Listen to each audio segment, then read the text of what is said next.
Bueno, muy buenas tardes a todos. Les damos la bienvenida a aquellos que pues, nos siguen en este mundo de charlas en pandemia y siguen nuestra firma de servicios legales y tributarios y de consultoría.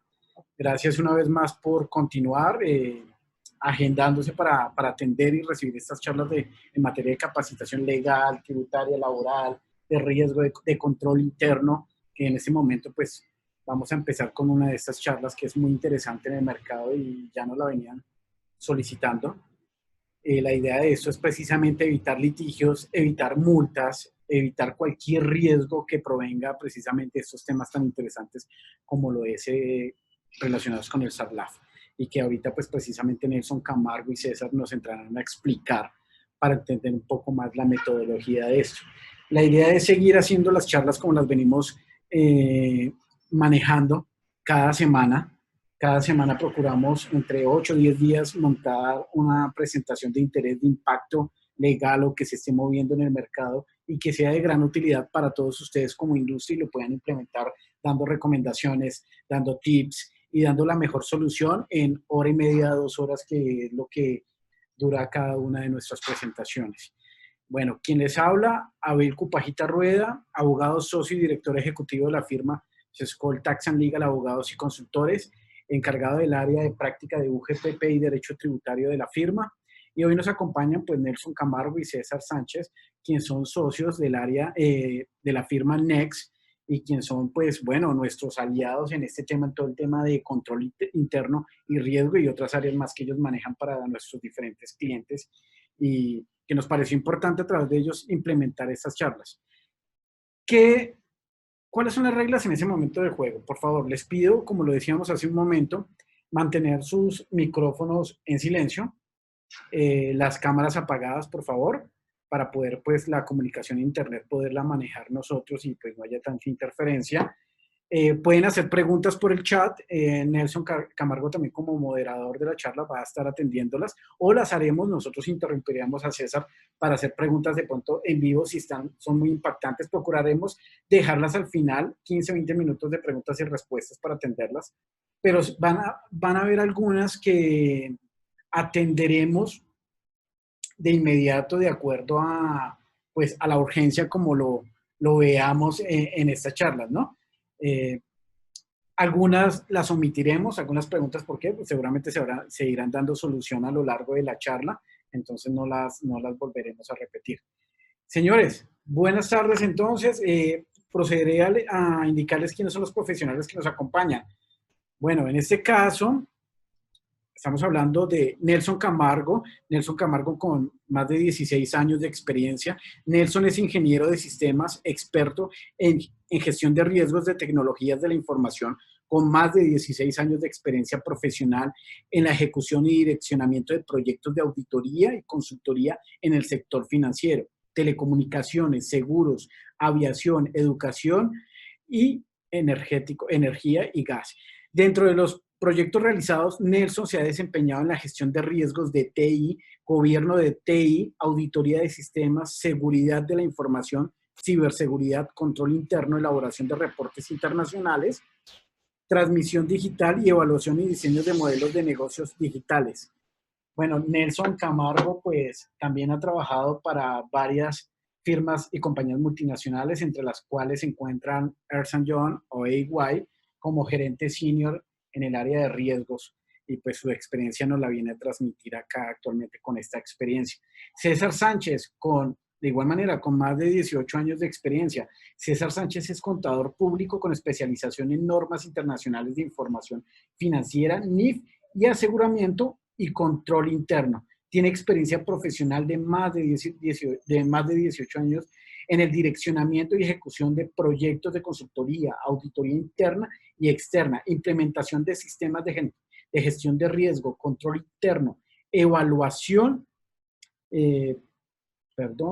evaluación de controles SOX, reportes ISA E42, SSA E16, auditorías de cumplimiento y banca multilateral, planeación, estrategia, cumplimiento regulatorio respecto a sistemas de administración de riesgos, SARLAF, que es lo que vamos a hablar hoy, y proyectos de conversión de estados financieros a normas internacionales de contabilidad. Bueno, esta experiencia súper, mejor dicho, acreditada también. De igual manera, César ha trabajado en las Big Four, en firmas internacionales y compañías, aplicando esa experiencia como lo es PricewaterhouseCoopers y Deloitte. Y últimamente también en Ernst & Young, antes de empezar a ser aliados con nosotros. Bueno, Nelson, por favor, dinos, para empezar, ¿cuál es la idea de esta charla? ¿Qué es lo que buscamos con esto desde tu punto de vista, como lo ves como experto en estos temas, para darle la entrada a César y empezar a hablar de fondo? Bueno, muchas tardes a todos. Muchas gracias, Abel, por todo este espacio para poder mostrar este tema de gran importancia digamos, para toda la comunidad. Bueno, básicamente la idea el día de hoy es poder mostrarles a todos este tema que está sonando mucho y es todo el tema de lavado de activos y financiación del terrorismo. Desde los distintos sectores que están requiriendo, digamos, la implementación de controles para evitar posibles multas o litigios que tengan que ver pues, con ingresos de dinero calientes en las empresas. Es un tema que casi todas las entes reguladores hoy día lo están exigiendo. Empezó el sector financiero en su momento y hoy día pues está en muchos sectores, supersalud, super sociedades y demás. Entonces, nada, la idea es que podamos sí, de una u otra manera dejar claridad durante toda la charla de los diferentes aspectos y nada, bienvenidos a todos y dejo en manos de la charla a César Sánchez, pues también socio de la firma, que estará indicándonos los detalles de este tema. César, si quieres, sigue adelante. Gracias, Nelson. Bueno, muy buenas tardes.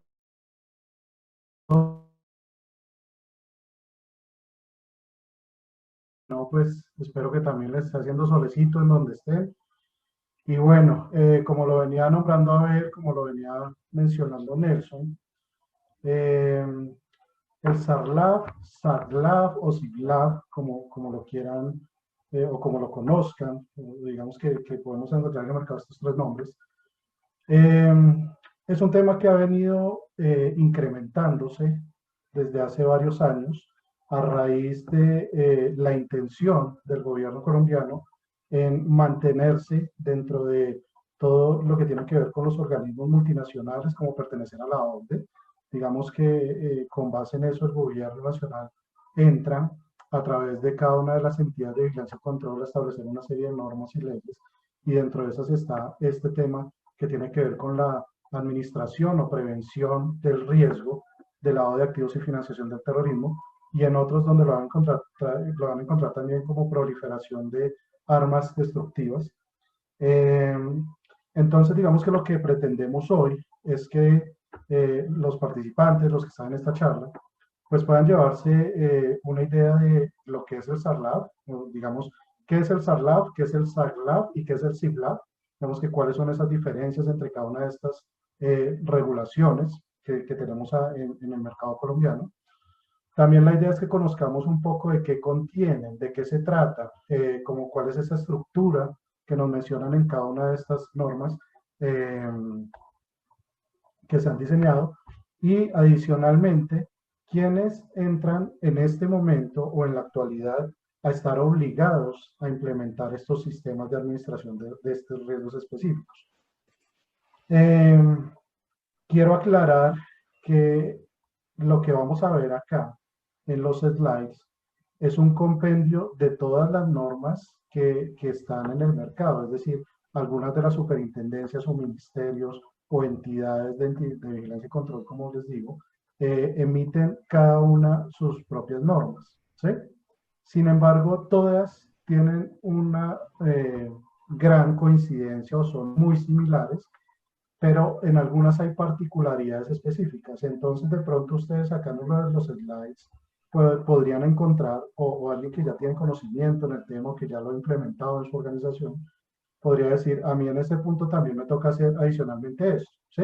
Eso es totalmente válido. Lo que pasa es que acá digamos que nos vamos por la generalidad y vamos a hablar de la generalidad del sistema de la administración, sin entrar en las particularidades de cada uno, porque si no nos demoraríamos más o menos 4 días tratando de hacer esta charla si entramos en las particularidades de cada uno, ¿no? Entonces, digamos que eso es una, digamos, una pequeña salvedad de arranque para empezar a abarcar el tema.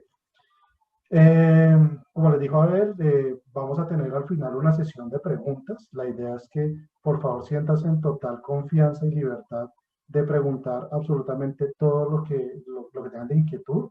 Yo llevo varios años trabajando en estos temas, sin embargo, pues no les voy a decir que me las sé todas. Si alguna pregunta de las que nos hagan al final no quedan convencidos de una respuesta o algo, tranquilos que después la podemos mirar y podemos sondar y nos estamos contactando para resolver dudas, pero la idea es que saquemos todas las preguntas que tengamos asociadas a estos aspectos. ¿Listo? Entonces, bueno, creo que sin más preámbulo, arranquemos con la presentación, ¿les parece? Entonces, básicamente, acá este es el contenido de lo que vamos a ver. Iniciemos por unos conceptos generales para que alineemos términos, para entender de lo que vamos a hablar. Luego vamos a ver una parte bien importante que es quiénes lo deben implementar. ¿Sí? Cuando veamos, porque son varios slides, como les digo, esto está regulado por cada una de las entes de vigilancia y control de las compañías o de las organizaciones. Y también vamos a ir hablando de lo que tiene que ver con las multas o sanciones que tienen en este momento cada uno de ellos establecidos a las faltas en cuanto a la implementación del SARLAB y haberse involucrado en temas de lavado de activos y financiación de terrorismo. Posteriormente pasaremos a ver cómo es la estructura del sistema, luego vemos cuáles son esos elementos que conforman el sistema, las etapas que tiene el sistema, las medidas generales de prevención que contempla el sistema de prevención de lavados de activos. Vamos a ver cómo esos instrumentos generales que contiene también el sistema. Luego pasaremos a mirar como esos riesgos que están asociados al sistema. En el punto 9 vamos a abarcar todo lo que tiene que ver con las famosas operaciones sospechosas, inusuales e intentadas, como para entender y conocer a qué se refiere cada una de ellas, que al fin y al cabo son las operaciones que son de obligatorio reporte por las compañías a la UIAF, que es la unidad de análisis de información financiera, que es quien, digamos, que actualmente regula todos estos temas asociados a SARLAB. Luego pasaremos a mirar quiénes son los principales actores del sistema al interior de la organización y más o menos cuál es el papel de cada uno de ellos dentro del sistema. En el punto 11 ya miraremos un poco cuál es el perfil del oficial de cumplimiento, que al final el oficial de cumplimiento es esa persona que se encarga de hacerle mantenimiento y de realizar las funciones asociadas a todo el tema del SARLAB. Miraremos quién puede ser, quién no puede ser, qué tiene que tener, los requisitos, las condiciones. Y finalmente entraremos con todos los temas asociados a qué se reporta en el sistema, tanto a nivel interno como a nivel externo. ¿Listo? Entonces digamos que ese es el contenido que vamos a tener en la conversación. Entonces arranquemos. Básicamente acá hablemos de cuál es la diferencia entre SARLAB, SARLAB y SIGLAB. Básicamente les puedo decir que la diferenciación, salvo las particularidades que puede llegar a tener cada una de estas normas, básicamente es lo mismo. Lo que se trata es de establecer un sistema de administración del riesgo de lavado de activos y financiación del terrorismo. Simplemente que algunas de las entidades de vigilancia y control, como lo pueden ver en el slide, le llaman SARLAB, otros le asocian a un sistema de autocontrol y gestión de riesgo de lavado de activos y financiación del terrorismo, que ya hablamos de autocontrol y gestión, digamos que eso es lo que cambia. Y el SIGLAB, que básicamente es el sistema integral de prevención de lavado de activos y financiación del terrorismo. Entonces, si ustedes me preguntan a mí cuál es la gran diferencia de estas tres, yo le diría, salvo las particularidades de cada norma, de cada ente de vigilancia y control, básicamente es lo mismo. O sea, digamos que todos establecen una metodología, todos establecen un manual, todos establecen una política, todos establecen toda esa serie de pasos y parámetros asociados a cómo prevenimos o administramos este riesgo de lavado de activos y financiación del terrorismo, que como todos lo sabemos, digamos que en Colombia, a nivel Latinoamérica y en muchos países del mundo, porque no vamos a decir que solo Colombia, pues es un riesgo latente donde las compañías se pueden ver inmersas y la idea es que el Estado colombiano lo que busca es que se trate de cerrar las puertas a estos señores por cualquier lado por donde intenten, digamos, legalizar todos los dineros o todas las operaciones que digamos que son indebidas o que están por fuera de la legalidad en Colombia. ¿Listo? Entonces, digamos que para arrancar esto, básicamente vamos a hablar de un sistema de administración o de prevención, como quieran llamarlo, de lavado de activos y financiación del terrorismo. Pero bueno, entendamos también más o menos qué es el lavado de activos, ¿no? Porque todos nosotros, digamos que conocemos algo, hemos escuchado algo, pero tenemos que mirar muy bien a qué nos referimos cuando hablamos de lavado de activos y financiación del terrorismo.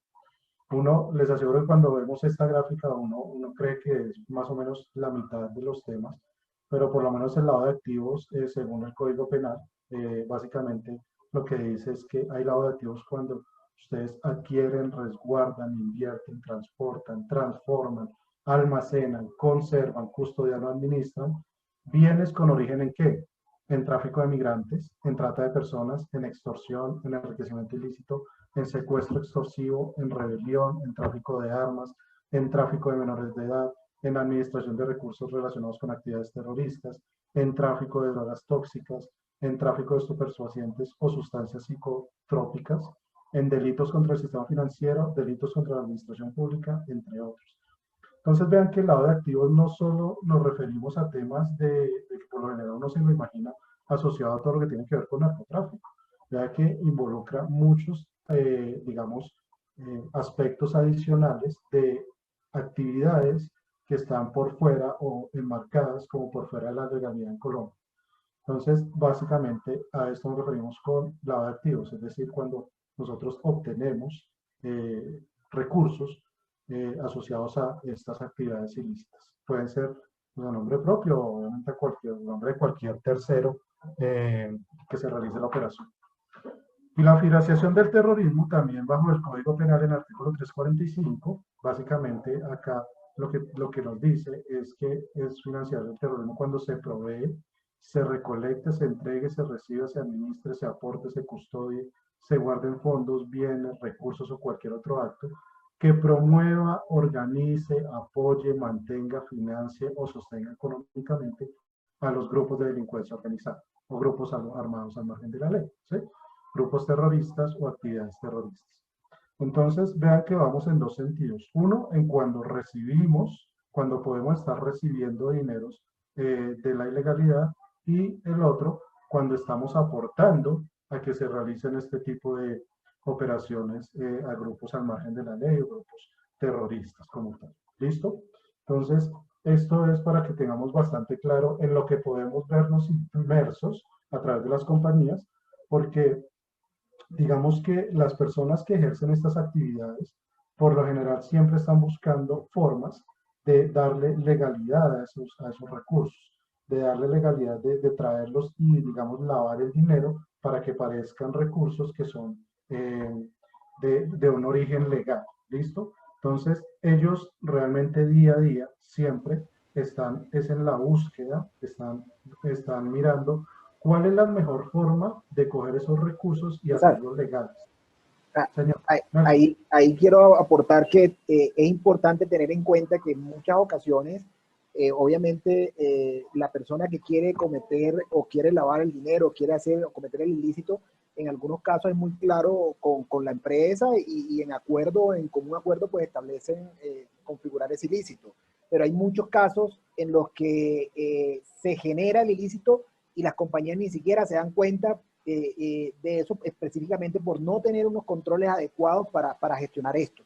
Y es ahí donde está el peligro, donde nosotros tenemos que tener un adecuado ambiente de control en relación a esto, porque se empiezan a recibir nuevos proveedores, nuevos clientes, nuevos inversionistas, y realmente al no hacer estos análisis, pues caemos en estos riesgos sin querer.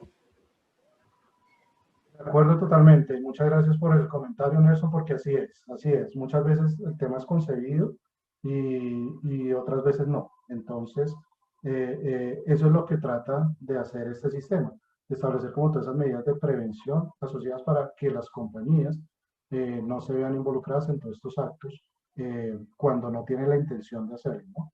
Digámoslo así, en ese formato. Entonces entremos ya de una vez a los temas de quiénes tienen que implementar este aspecto. Entonces nos vamos a ir por cada uno de los entes reguladores que tienen asociada la obligatoriedad de implementación o la obligatoriedad de reportar a la OIAD, porque hay que tener en cuenta que hay algunas compañías, como lo vamos a ver aquí más adelante, que si bien no tienen la obligación de implementar el SARLAB, sí tienen la obligación de estar haciendo una serie de reportes a la OIAC. Entonces empecemos, como les decía Nelson en un principio, todo arranca por la Superintendencia Financiera de Colombia. Digamos que cuando ustedes se ponen a pensar por dónde es más fácil entrar o empezar a lavar el dinero, pues es a través de las entidades financieras en Colombia. Entonces digamos que para eso, las normas que ven ustedes acá presentadas y que les vamos a mostrar, digamos que son las normas actuales que están regulando el tema. Porque si ustedes me hablan de SARLAB del sector financiero, pues eso más o menos viene con un tema que al principio se llamaba CIPLA, luego avanzó a otro que ya era, se me fue el nombre en este momento, pero bueno, digamos que eso ha ido avanzando, pero ya SARLAB como tal está en la circular básica 029-2014, pero el tema de superfinanciera y en la administración de estos riesgos viene más o menos asociado desde el año 2000-2002, donde se inició con todo el tema de administrar todos estos recursos, porque era el principal sector a través del cual estas personas o estos, digamos, llamémoslos delincuentes, trataron de empezar a lavar ese dinero. Entonces, digamos que la circular básica jurídica 029-2014, que es, digamos, actualmente la mayor norma dentro de la superintendencia, obliga a que todas las entidades vigiladas por ellos tienen que tener implementado el SARLAB. Es decir, acá no hay diferenciación en ningún aspecto. Son todas o todas, nada que hacer. ¿Listo? César, una pregunta Señor. en tema por lo menos legal. Cuando tú hablas de que todas, según por regulación, deben estar inscritas en SARLAB, o sea que podemos estar hablando que salimos de ese mito de los que cumplan un valor para estar ante el registro o tener ese SARLAB según superintendencia. ¿Qué quiere decir? No sé, soy una asociación, soy una empresa con, no sé, 10 empleados que factura 100, 200 millones de pesos al mes, no sé, pero tengo mucha contratación con tercero, mucho vínculo, mucho aliado exterior, interior, perdón. O sea, ¿se recomienda igual o no recomienda? Estoy obligado a tener SARLAB precisamente como control interno para mitigar todos estos riesgos. Para el sector financiero, sí, a ver. O sea, independiente de los números de empleados, de tus ingresos, de todo, no te pone absolutamente ninguna condición. Para el sector financiero, ¿listo? Ok. O sea, hasta ahorita estamos abarcando el sector financiero. Ah, perfecto. Acá quiero ser muy claro en un aspecto, y es que respecto a lo que tú me mencionas de la obligatoriedad, hay muchas, el SARLAB tiene como un efecto cascada, y eso sí te lo digo que va a ser hacia todos los sectores, y te voy a explicar por qué. Digamos que en el sector financiero, cuando lo tiene que implementar un banco, básicamente el banco muchas veces subcontrata algunas compañías para que les presten algunos servicios, ¿cierto? Entonces puede ser de tipo tecnológico, puede ser de tipo de personal, puede ser de tipo de vigilancia, los que quieras, ¿sí? Entonces, digamos que en el momento en que el banco tiene implementado el SARLAB, ¿sí? El sistema de prevención de lavado de activos, ellos por lo general obligan a que las empresas que les prestan estos servicios, estén o no obligados, lo tengan que implementar para poder continuar en la relación laboral con ellos. Entonces, mira que acá hay un aspecto interesante de que hay muchas compañías, y vas a encontrar muchas compañías en Colombia, que no son de las llamadas obligadas a tener el SARLAB por regulación, pero sí por una condición contractual cuando se tienen relaciones laborales con las compañías que sí están obligadas a mantenerlo. Ese O punto incluso, es bien importante sí, porque, dime Nelson. César, qué pena.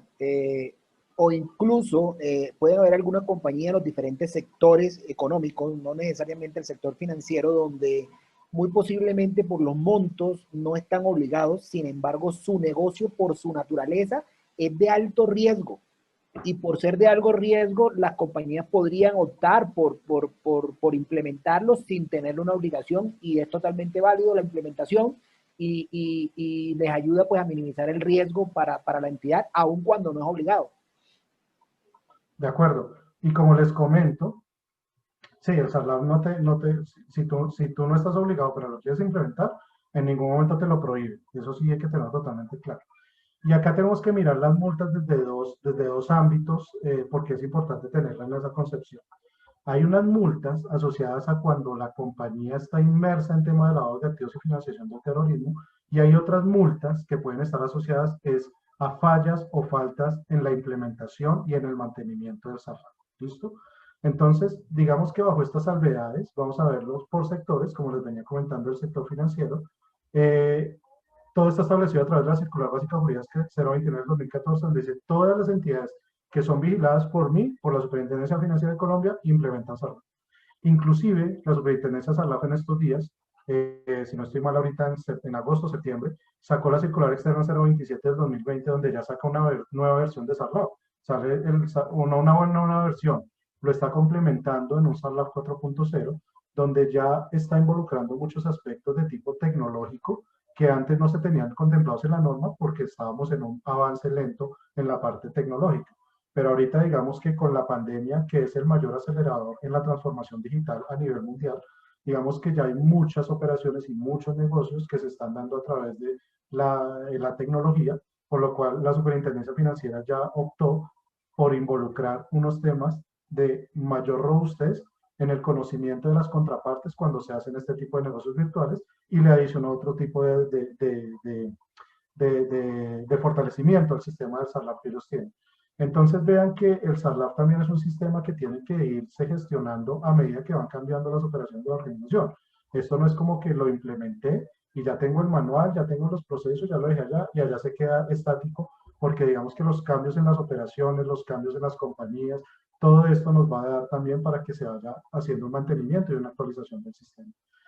Entonces la Superintendencia Financiera tiene estos dos tipos de multas, de tipo económico, cuando son fallas en la implementación del sistema, y inclusive llega a tener hasta regulación asociada a las sanciones que tiene la Organización de Naciones Unidas, que puede llegar inclusive hasta el congelamiento de los fondos de la organización cuando se ven inmersos en temas de lavado de activos y financiación del terrorismo. Es decir, cuando, no por fallas en la implementación, sino cuando la compañía realiza esta actividad consciente de que está haciendo este tipo de operaciones. ¿Listo?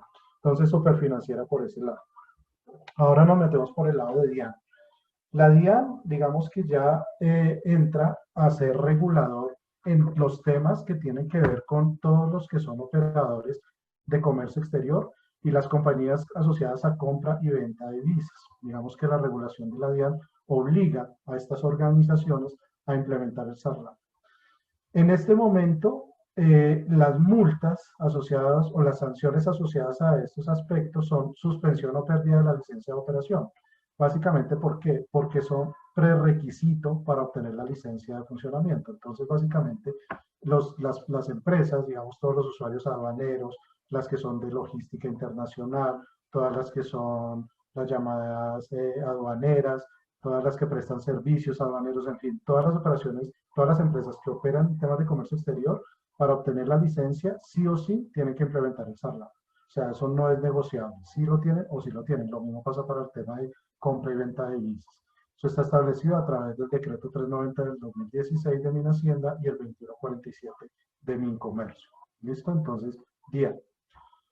Luego nos vamos a ir a través del Ministerio de las Telecomunicaciones, el MINTIC. El MINTIC estableció la regulación únicamente para los que son operadores de servicios postales de pago, ¿sí? Es decir, Paga Todo, Efecti, todas estas empresas que realizan esta operación de recaudo y servicios postales de pago van a tener que implementar el SARLAC, es obligatorio. Las multas y sanciones están muy relacionadas con las que tiene la Superintendencia Financiera, que son las de parte económica asociadas a los aspectos, digamos, de fallas en la implementación o en el no mantenimiento del SARLAC, y hasta el tema de sanciones ONU, hasta el congelamiento de fondos cuando las empresas se ven inmersas en este tema de lavado de activos. Cuando hablamos acá de las económicas, digamos que hay algunas regulaciones, como lo van a ver más adelante, que tienen un parámetro establecido más o menos entre 1 y 2.000 salarios mínimos, entre 100 y 500. Digamos que acá para estos aspectos no están tan determinadas, sino va a depender ya de del seguimiento, de las auditorías que hagan estas entidades y ellos podrán determinar ese valor de la sanción, sin tener un parámetro como lo vamos a ver más adelante en otros. Bueno, ya nos pasamos acá a la Superintendencia de Salud. Básicamente, Supersalud es una de las últimas superintendencias que ha desarrollado o ha implementado este sistema. Acá básicamente a través de la circular 009 del 2016, implementó que estas son las empresas que tienen que implementar, que son sus vigiladas. Las entidades promotoras de salud, es decir, las EPS, todas las EPS, régimen contributivo y subsidiado, tienen que implementar el SARLAB. Las IPS, pero ojo porque no son todas las IPS, acá es donde entran las particularidades de la obligatoriedad. Institutos prestadores de salud, los grupos C1, C2 y D1, que están expuestos en la circular 18 del 2015. Entonces acá ustedes ven un cuadrito de las condiciones que tienen las IPS para ser catalogadas o clasificadas dentro de cada de nuestros grupos, que están asociados a activos superiores a determinado monto, a ingresos, a patrimonio, a los que pertenecen al grupo 1 de NIF, estar catalogadas como nivel de 3 de complejidad, todo el tema asociado a salud. Entonces, si ustedes son una IPS, les van a tener que ir a validar específicamente si sí tienen la obligatoriedad o no de implementar el SARLAB. Acá, César, es muy importante esta parte porque dentro de los inscritos precisamente tenemos varias IPS que se inscribieron a recibir esta charla. Entonces, no sé, como qué tips debe tener en cuenta, qué primordial debe tener en cuenta esas IPS, así como para que identifiquen y más por control interno empiecen a montar su tema de SARLAB. O sea, yo te diría a ver que básicamente lo que tienen que mirar es este cuadro. Si están dentro de uno de estos requisitos, es decir, no los tienen que cumplir todos, sino si estás en D1 y digamos que tienes más de 6 servicios, ya estás catalogado como D1. Es decir, miremos el ejemplo de los D1. Puede que una IPS no tenga unos activos superiores a 14.000 millones de pesos, no tenga unos ingresos totales a 14.000 millones de pesos, no tenga un patrimonio superior a 11.000 millones, pero digamos que si tiene habilitados más de 6 servicios de alta complejidad, está catalogado dentro del D1. Entonces, ese es el primer tip. Te tienen que conseguir que tienes que cumplir alguna de estas condiciones establecidas en la norma. Si no, básicamente tú no estás obligado a implementarlo, pero te voy a nombrar nuevamente el tema de efecto cascada, porque es que por lo general el negocio de las IPS está asociado, en la mayoría, están asociados a un tema de EPS, a prestarle servicios a una EPS en particular. Entonces, les puedo estar asegurando que en muchas ocasiones ustedes pueden no estar obligados como IPS, pero las EPS a través del contrato que hagan con ustedes en la prestación del servicio, les va a exigir que lo tengan. Entonces, hay EPS, hay muchas IPS que se quedan por fuera de estos rangos o de estos criterios, pero que la recomendación es establezcalo de una vez porque a usted se lo van a exigir para poder hacer o crecer su negocio en los contratos que tengan con EPS o con otras instituciones a los que les presten servicios. ¿Sí? Entonces, esto es bastante importante que lo tengan en cuenta. También las empresas de medicina prepagada y las empresas de servicios de ambulancia. Es así, no hay discriminación y son todas o todas. ¿Listo? Perfecto. Ahí fíjate que tú nombras, bueno, entonces vemos unos grupos que son las empresas de medicina prepagada, las empresas de servicios de ambulancia. Ajá. Y las IPS, ¿cierto? Y acá, las EPS. Y las EPS. En este caso, no sé, lo pregunto como para de pronto dar claridad a algunos. Si tenemos una sociedad privada, una SAS, y esas SAS presta son servicios de salud, hablemos del médico que montó su sociedad con grupo de colegas para prestar servicios de salud privados, ¿sí? También aplicaría en estos conceptos como regla general o se enmarcaría dentro de los grupos para efectos de determinar si está o no está obligado como tal para efectos de implementar ese SARLAB, César. O sea, independiente de que, pues entendería que igual esos grupos deben estar vigilados por la Superintendencia de Salud. Pero insisto, es la SAS con asociación médica, como una SAS, que está prestando servicios de salud privados, no como prepagada, sino una compañía, como los abogados cuando se unen. Normal, que no es una IPS. ¿Sí? Correcto. Sí, no, en ese caso no están obligadas. Digamos que la norma es clara y te dice son estas. Tienes que crearte o estar, creada básicamente como una IPS para poder establecer esta obligatoriedad. Si es una compañía, o sea, es que muchas veces las IPS también son SAS, ¿no? Aquí básicamente es tener la condición de IPS, que es la institución prestadora de salud como tal. Y que digamos que las características de las IPS es que muchas veces son especializadas en algún tema. Pero digamos que si tú eres una sociedad de médicos donde simplemente abrieron una sociedad pero no se inscribieron o no se crearon como una IPS, pues básicamente no van a tener esa condición. ¿Sí? Perfecto, César. O sea, pero igual, en todo caso, la recomendación es precisamente por el control. Ya lo podríamos hacer como empresas privadas que no estemos en la obligación.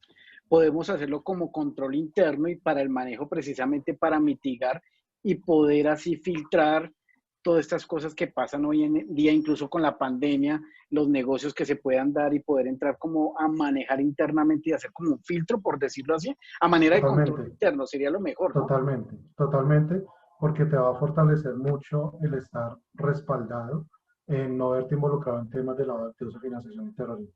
Entonces, se puede hacer y es recomendable hacerlo, básicamente para poder estar seguros de con quién nos estamos relacionando y con quiénes estamos trabajando, básicamente. ¿Sí? Y Y es que y lo que te decía, muchas de estas asociaciones de médicos van a querer entrar a hacer un contrato, voy a inventar con alguna, con Salud Total.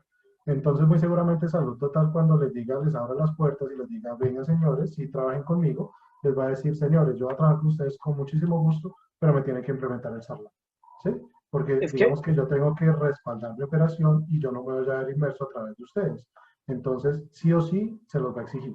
Fijo. precisamente tú tocaste un tema muy importante ahí y es para, precisamente porque algunos de nuestros clientes, algunos de los asistentes hacen esas mismas preguntas, la obligatoriedad o no. Pero acá César lo acaba de explicar muy bien, señores. Es más por control interno, pero pensando en el futuro, en el momento de una contratación. Porque normalmente, hablando en el sector salud, ¿no? Porque ya ahorita con César se avanzará más para el sector privado, el control interno, Ujú. pero igual es prácticamente la misma figura aplicable. Señores, es montar todo el sistema interno de control, amarrarlo con las mismas políticas que se puedan llevar dentro de la compañía, pensando en el futuro al momento de contratar, ya sea con el Estado o contratar con esas IPS que sí tengan ese control y que se lo exijan a usted. O sea que a la final es adelantarse a los hechos y poder mitigar riesgos que sabemos que pueden estar pasando, ¿no, César? O sea, es De una acuerdo. forma de adelantarnos y llevar ese control interno como tal, como empresas privadas, ¿no? De salud. Totalmente, totalmente cierto. Y como te decía ahorita, el efecto cascada sirve mucho en este tema. Inclusive, yo te podría decir que hoy en día la evolución de la obligatoriedad va involucrando más y más compañías a medida que pasa el tiempo. Es decir, te voy a poner, ya vamos a ver Super Sociedades, me estoy adelantando un poco, pero por lo menos cuando arrancó Super Sociedades, arrancó solo con unas empresas que tuvieran más de 160.000 salarios mínimos legales mensuales vigentes en el año inmediatamente anterior. Pero después la Super Sociedad dijo, oiga, no, hay empresas que están por debajo de estos límites y que es importante también involucrarlas. Entonces estableció unos límites inferiores, que ya los vamos a ver también, para empezar a abarcar un mercado mayor. Entonces no se les haga raro si mañana la Superintendencia también de Salud saca una nueva regulación y dice, bueno, como ya tengo a estas involucradas, como ya me lo implementaron, como ya digamos tengo controlado este tema con estas compañías, ahora lo vamos a ampliar a los demás. Entonces, todas las asociaciones, como tú me preguntabas, de aquí a mañana pueden estar ya siendo obligados también a tener el sistema.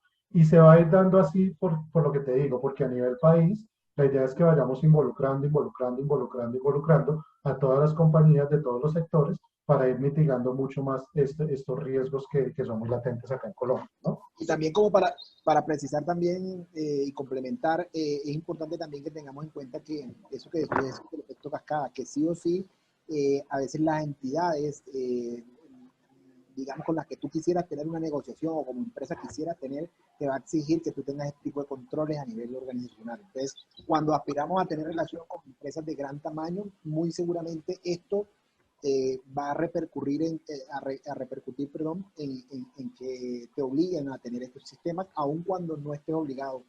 ¿Sí?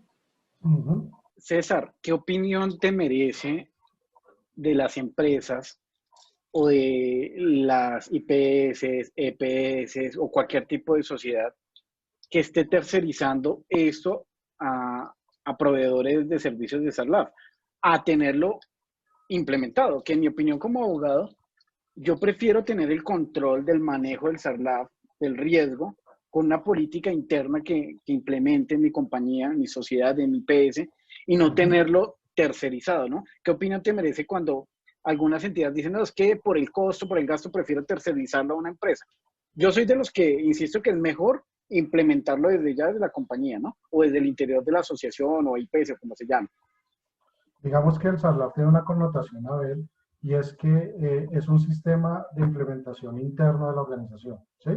Y cuando tú vas a mirar, una de las condiciones que tiene el oficial de cumplimiento, que nos estamos adelantando para un punto mucho más adelante, es que el oficial de cumplimiento tiene que ser un empleado de la compañía, o sea, con contrato de la compañía, es decir, no lo puedes tercerizar. Esa función no la puede hacer ningún tercero. Un tercero como nosotros te podemos ayudar a implementar el sistema, te podemos ayudar a desarrollarlo, te lo dejamos bien bonito y establecido como tal, pero ahí en adelante el oficial de cumplimiento se encarga de mantenerlo en la compañía, en la organización, ¿sí? Digamos que te podría, si el oficial de cumplimiento tal vez después requiere por el tamaño de la organización o algo, hacer algún otro tipo de servicio como que le apoyemos a hacer una auditoría, todo eso lo puede hacer. Pero la función, digamos, la responsabilidad siempre va a estar en cabeza de él y de la gerencia de la organización, como también lo vamos a ver más adelante. Y son temas que no se pueden tercerizar. Es decir, si tú me dices a mí, César, préstame el servicio oficial de cumplimiento, yo te voy a decir, no puedo. Si quieres que yo te lo haga, pues contrátame en tu compañía, porque realmente no es permitido para ninguno de los sistemas que esto sea tercerizado. ¿Sí? Perfecto, es que precisamente para allá iba, porque la tercerización, cuando yo hablo de tercerización, es decir, está la implementación, que es la que nosotros hacemos con nuestra firma en alianza con Next, y hacemos toda Exactamente. la implementación, que hasta ahí vamos bien.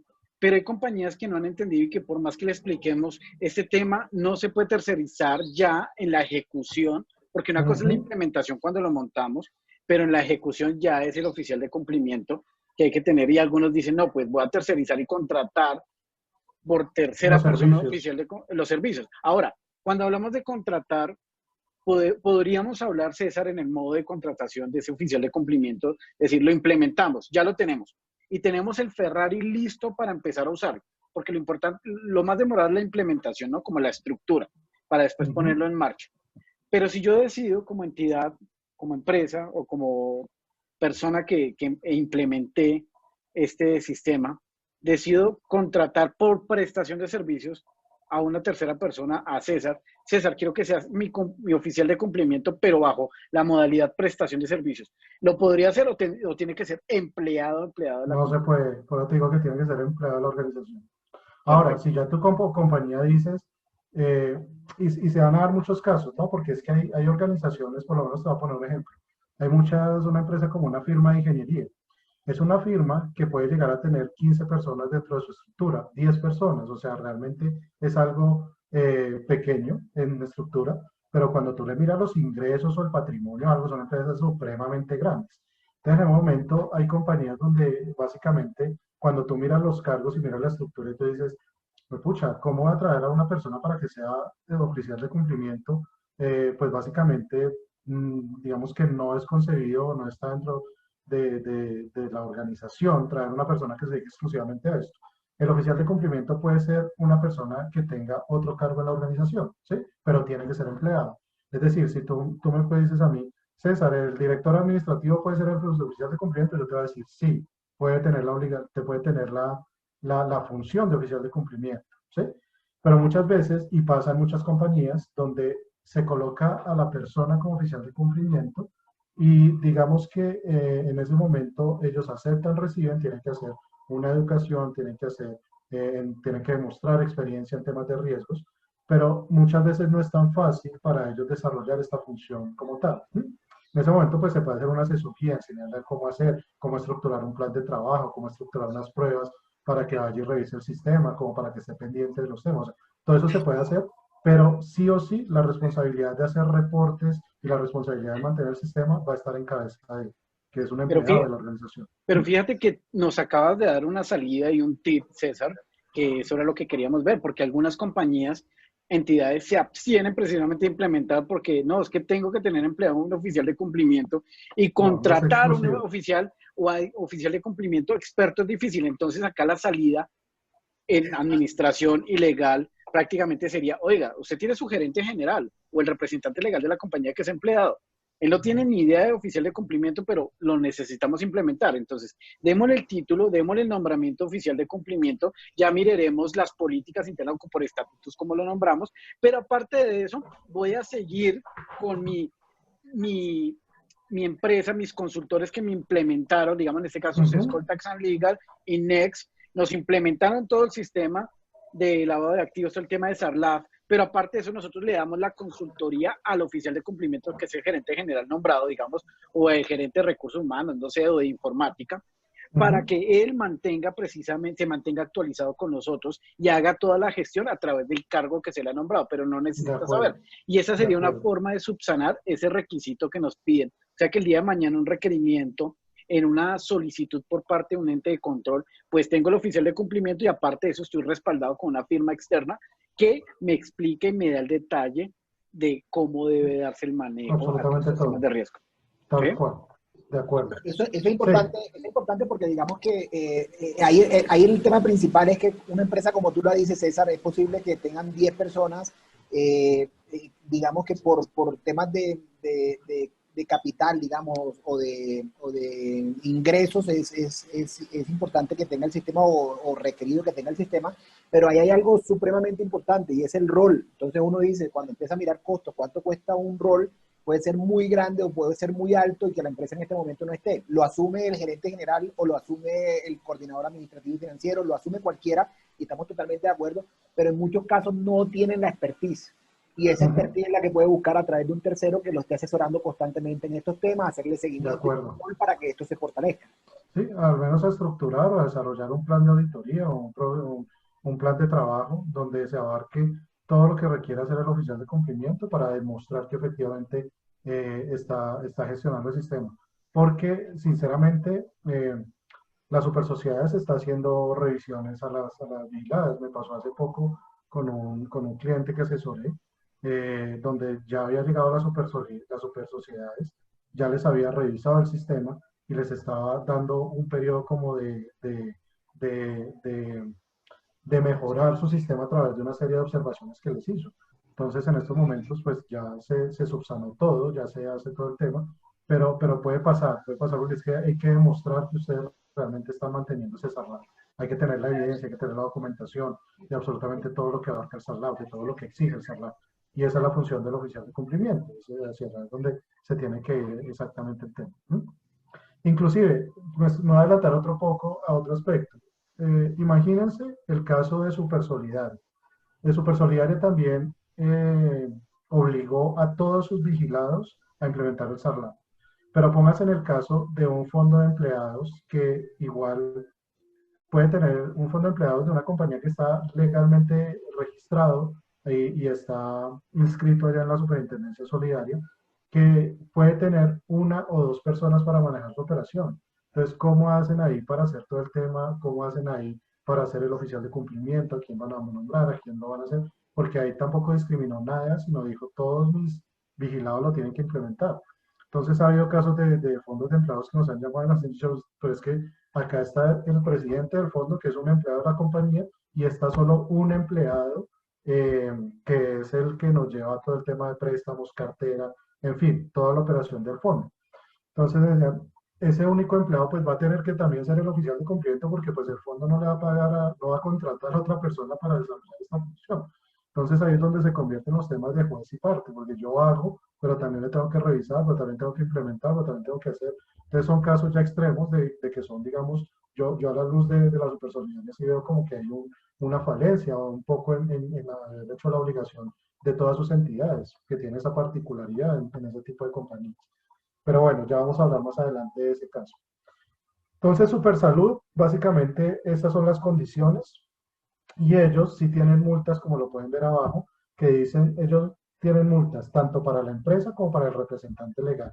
Esto es bastante importante a la luz de esta regulación, porque vean que dicen que a la empresa la pueden multar hasta con 2.500 salarios mínimos por las fallas en la implementación y hasta 200 salarios mínimos para el representante legal.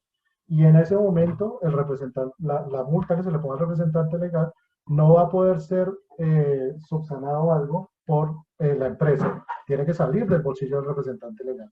Entonces, esa es una connotación bien importante asociada al sector salud. Sigamos. Ahí viene, como les comentaba, el tema de Supersolidaria. Supersolidaria, a través de la circular 004 del 2017, estableció a quienes eran los obligados, pero como les digo, son todos los vigilados. Simple y sencillamente ellos establecieron fueron unos plazos de acuerdo a los montos que tienen establecidos para cada uno de los niveles de catalogar las compañías. Entonces, básicamente, si usted es vigilado por la Supersolidaria, tenga un ingreso, así sea de 10 millones de pesos al año, usted lo tiene que implementar. O sea, no hay cabida para no hacerlo, ¿sí? Y va a tener multas o sanciones de hasta 200 salarios mínimos para con la empresa o con los funcionarios de la organización, en dado caso que se den cuenta que alguno de los funcionarios es quien está realizando el ilícito o está haciendo mal el tema. ¿Listo? Entonces, Supersolidaria también, todos. Y digamos que los plazos, si usted es vigilado y al día de hoy no lo ha implementado, pues ya digamos que puede tener una multa o sanción por no haber cumplido la norma. Entonces, el último plazo que teníamos era para el 30 de junio del 2019, que eran las empresas, digamos así, más pequeñas que son vigiladas por este sector. ¿Vale? Listo. Super sociedades. Entonces, ya cuando hablamos de super sociedades, ya hablamos del sistema de autocontrol y gestión, ¿no? Esto ya es StarLab. Los que veíamos anteriormente eran StarLab, que era con administración de riesgos. Entonces, super sociedades, como les venía mencionando anteriormente, ellos básicamente han involucrado más sectores. Inicialmente tenían los sectores hacia la generalidad de los que tuvieran más de 160.000 salarios mínimos mensuales legales vigentes en el año inmediatamente anterior. Hoy en día, como ustedes pueden ver, hay otros sectores que tienen una condición diferente. Entonces, miren, por lo menos la connotación de las firmas de servicios contables, de servicios de cobranza o calificación crediticia. Estamos hablando de 30.000 salarios mínimos. Firmas de servicios jurídicos, más de 30.000 salarios mínimos. Explotación de minas y canteras, 60.000. Inmobiliarios, 60.000. Comercio de vehículos, autopartes, piezas y accesorios, 130.000. Y las constructoras, más de 100.000 salarios mínimos. Ahí ustedes al lado pueden ver el cálculo de lo que es el salario mínimo multiplicado por los salarios, valga la redundancia, mejor dicho, los salarios mínimos exigidos por la multiplicación del salario mínimo del año inmediatamente anterior, porque esa es la tarifa por la cual nos deberíamos estar guiando este año para saber si sí o si no estamos obligados a implementar. Y también lo tiene asociado a estas actividades económicas. Entonces, si usted es una comercializadora de vehículos, pero usted no está dentro de estas actividades económicas, tampoco estaría obligado. También lo particulariza a estas actividades económicas como tal, de acuerdo al CIU 4, AC, que es pues, por el que nos guiamos todos acá en Colombia. ¿Listo? Entonces, super sociedades, vean que si tiene establecido es por valores de ingresos del año inmediatamente anterior. ¿Vale? Multas hasta 200 salarios mínimos mensuales legales vigentes para la empresa o para los administradores de la organización también como tal. Ahora venimos con todo lo que tiene que ver con SIPLAB. Entonces, SIPLAB básicamente empezamos con Supertransporte. Supertransporte a través, digamos que antes era la Superintendencia de Puertos y Transporte, si no estoy mal cómo se llamaba anteriormente, estableció la circular 011 del 2011 y la resolución 584 del 2016, que obliga a las compañías de servicios terrestres automotores de carga. Ellos son los que tienen la obligatoriedad de hacer para ellos. Y si no lo hacen, pues, o tienen fallas, podrían tener multas entre 1 y 2.000 salarios mínimos mensuales legales vigentes. Para el tema de SIPLAB también está involucrada la supervigilancia, es decir, todas las empresas y cooperativas de vigilancia y seguridad privada, servicios especiales comunitarios con armas, sin armas, capacitación, entrenamiento, departamentos de seguridad. Es decir, si usted al interior de su organización, usted no tiene el servicio de seguridad contratado por un tercero, sino usted tiene su propio departamento de seguridad, también lo tiene que implementar. Servicios de asesoría, consultoría, investigación de seguridad, empresas dedicadas y vean esta connotación, empresas dedicadas a la fabricación, instalación, comercialización y utilización de equipos para la vigilancia y seguridad privada. Es decir, tienen que mirar si ustedes son una compañía que comercializa cámaras de video, sensores, todo este tipo de equipos para la vigilancia y la seguridad privada, también está en la obligación de hacerlo. Multas o sanciones entre 5 y 100 salarios mínimos y también tienen la connotación de que pueden tener la suspensión o cancelación de la licencia de operación a través de supervigilancia. ¿Listo? Entonces también entran todas las entidades acá vigiladas por estas compañías, estas que estamos nombrando exclusivamente. Vienen para el tema de Coljuegos. Resolución 44514 del 2019. Todos los operadores de juegos de suerte y azar, es decir, casinos, es decir, todos los que, básicamente casinos, ¿qué otro tipo de empresas hay de este tipo, de operadores de juegos? Eh, no, básicamente yo creo que serían los casinos. Y también tienen todos los temas de sanciones asociadas al régimen de contratación pública. Digamos que no son muy explícitos en determinar unas sanciones, sino simplemente lo asocian a las multas que puedan tener a través de temas de asociadas al régimen de contratación pública, que es la ley 80 del 93, si no estoy mal. Viene el Ministerio del Deporte, que también obliga a que todos los temas de clubes con deportistas profesionales y demás entidades bajo inspección de Coldeportes estén también implementando el SARLAB. Digamos que todos conocemos y sabemos, o bueno, y los que no lo saben, acá en Colombia se han dado muchos casos asociados a tema de lavado y financiación del terrorismo a través de estos clubes deportivos, ¿no? Hablemos de fútbol, que estamos hablando por América de Cali, Millonarios, inclusive Santa Fe también tuvo ruido por ahí, Nacional. Todos estos clubes en algún momento han tenido que ver con estos temas asociados a dineros ilícitos. Entonces, digamos que es uno de los sectores también que ya le determinaron, ustedes también implementan el SARLAB. Ustedes son un sector que es bastante expuesto a que se puedan tratar de lavar dinero a través de ustedes. Entonces, todos estos clubes también lo van a tener que hacer, todos los vigilados por Coldeportes como tal. Multas o sanciones hasta 100 salarios mínimos o hacia nivel de empresa, o la suspensión o cancelación también de la personalidad jurídica para poder seguir operando en su actividad normal. ¿Listo? Adicionalmente tenemos a la Superintendencia de Notariado y Registro. Entonces, ellos lo que emitieron fue una instrucción administrativa, la 07 del 2016, donde dice que todos los notarios tienen que tener implementado el SARLAB, es decir, todas las notarías. La multa o sanción para ellos es asociada a sanciones disciplinarias establecidas por la misma Superintendencia de Notariado y Registro. Entonces, acá también las notarías vamos a tener que tener la implementación del tema. Viene luego la Alcaldía de Bogotá y se genera una norma donde dice, la circular 011 del 2017, donde básicamente establece que todas las entidades sin ánimo de lucro con domicilio en Bogotá también tienen que implementar el SARLAB, tienen que implementar unas medidas, ahí dan unas ciertas instrucciones dentro de la circular, que es todo lo que exige, digamos, ese SARLAB, que es, la verdad, es un poco reducido respecto a los demás SARLAB de las demás entidades, pero tienen que implementarlo y tienen unas connotaciones especiales también para hacerlo. En este momento, alguien me preguntaba el otro día sobre estas entidades. Básicamente, la connotación es que son las que están en Bogotá, porque es una norma de la Alcaldía Mayor de Bogotá. Es decir, acá no nos vamos a ir a las de Medellín, porque esas no tienen regulación, exclusivamente las que están en Bogotá. Tienen que tenerlo. ¿Listo? Y acá también ellos se van por el tema de sanciones ONU, que sería hasta el congelamiento de los fondos, pero pues obviamente en casos extremos donde se vea que la ESAL efectivamente está involucrada en temas de lavado de activos y eso. Y ya para terminar, en cuanto a este tema de la obligación, también tenemos al Consejo Nacional de Juegos de Suerte y Azar. Este acuerdo 317 del 2016 del Consejo básicamente obliga a todas las empresas de lotería, juegos de apuestas permanentes o chance, apuestas de eventos hípicos, es decir, todo lo que tiene que ver con apuestas y lotería a nivel territorial, ¿no? Porque tenemos en cuenta que las loterías y juegos de chances, por lo general las loterías son más asociados a temas territoriales. La Lotería Bogotá, la Lotería Boyacá, la Lotería de Caldas, la Lotería de Nariño, en fin. Todas están inmersas, es decir, esto no tiene connotación, ¿sí? Es decir, que todas tienen que implementar.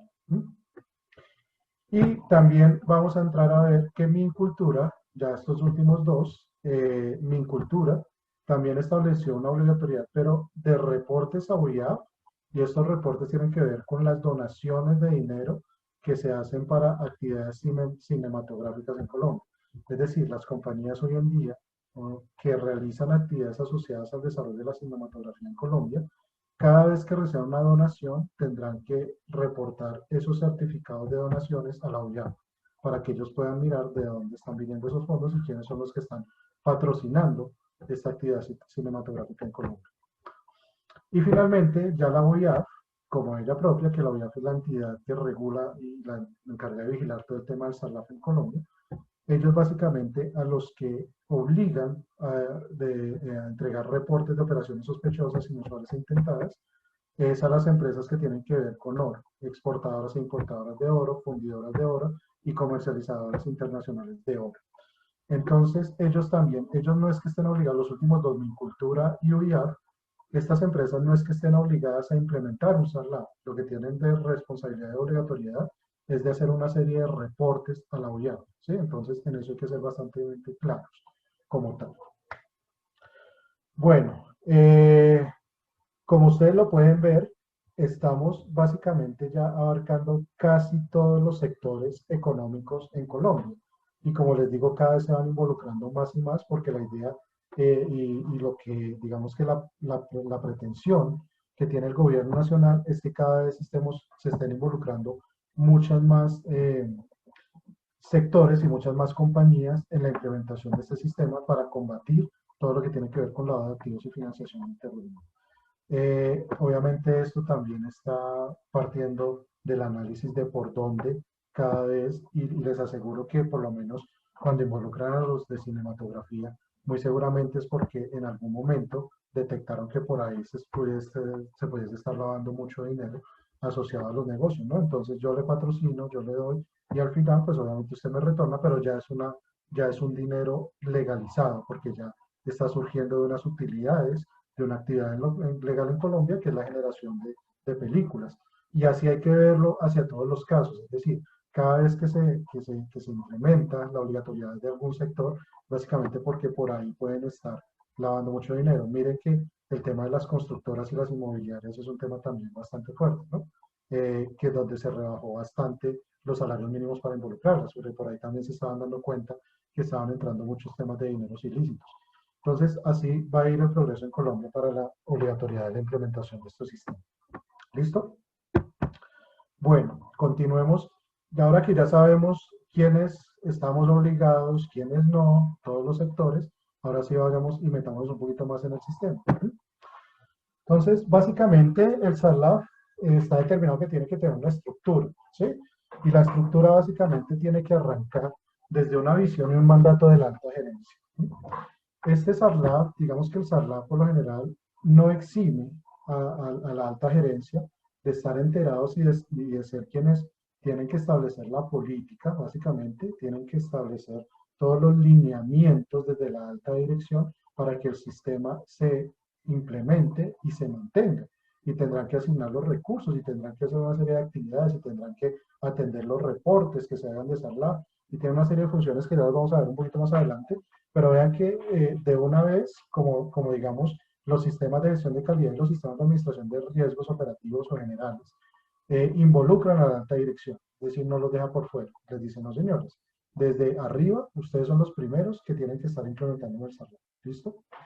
Luego viene asociado toda la parte de prevención, que es donde le dice básicamente el sistema, conozca a su empleado, a su accionista o a su asociado, conozca a su cliente, conozca a su proveedor, conozca a los PEPs, que ya vamos a ver más adelante qué son los PEPs, y si tenemos relación o no con ellos. Tenga un programa de identificación de factores de riesgos y haga una capacitación inicial del SARLAF. Entonces, a modo de prevención, el sistema le está diciendo a usted que tiene que hacer una serie de actividades para que usted desde el inicio, desde el arranque, usted tiene que estar conociendo un poco más y más en detalle toda la organización, tanto al interior como al exterior con quien se realizan operaciones.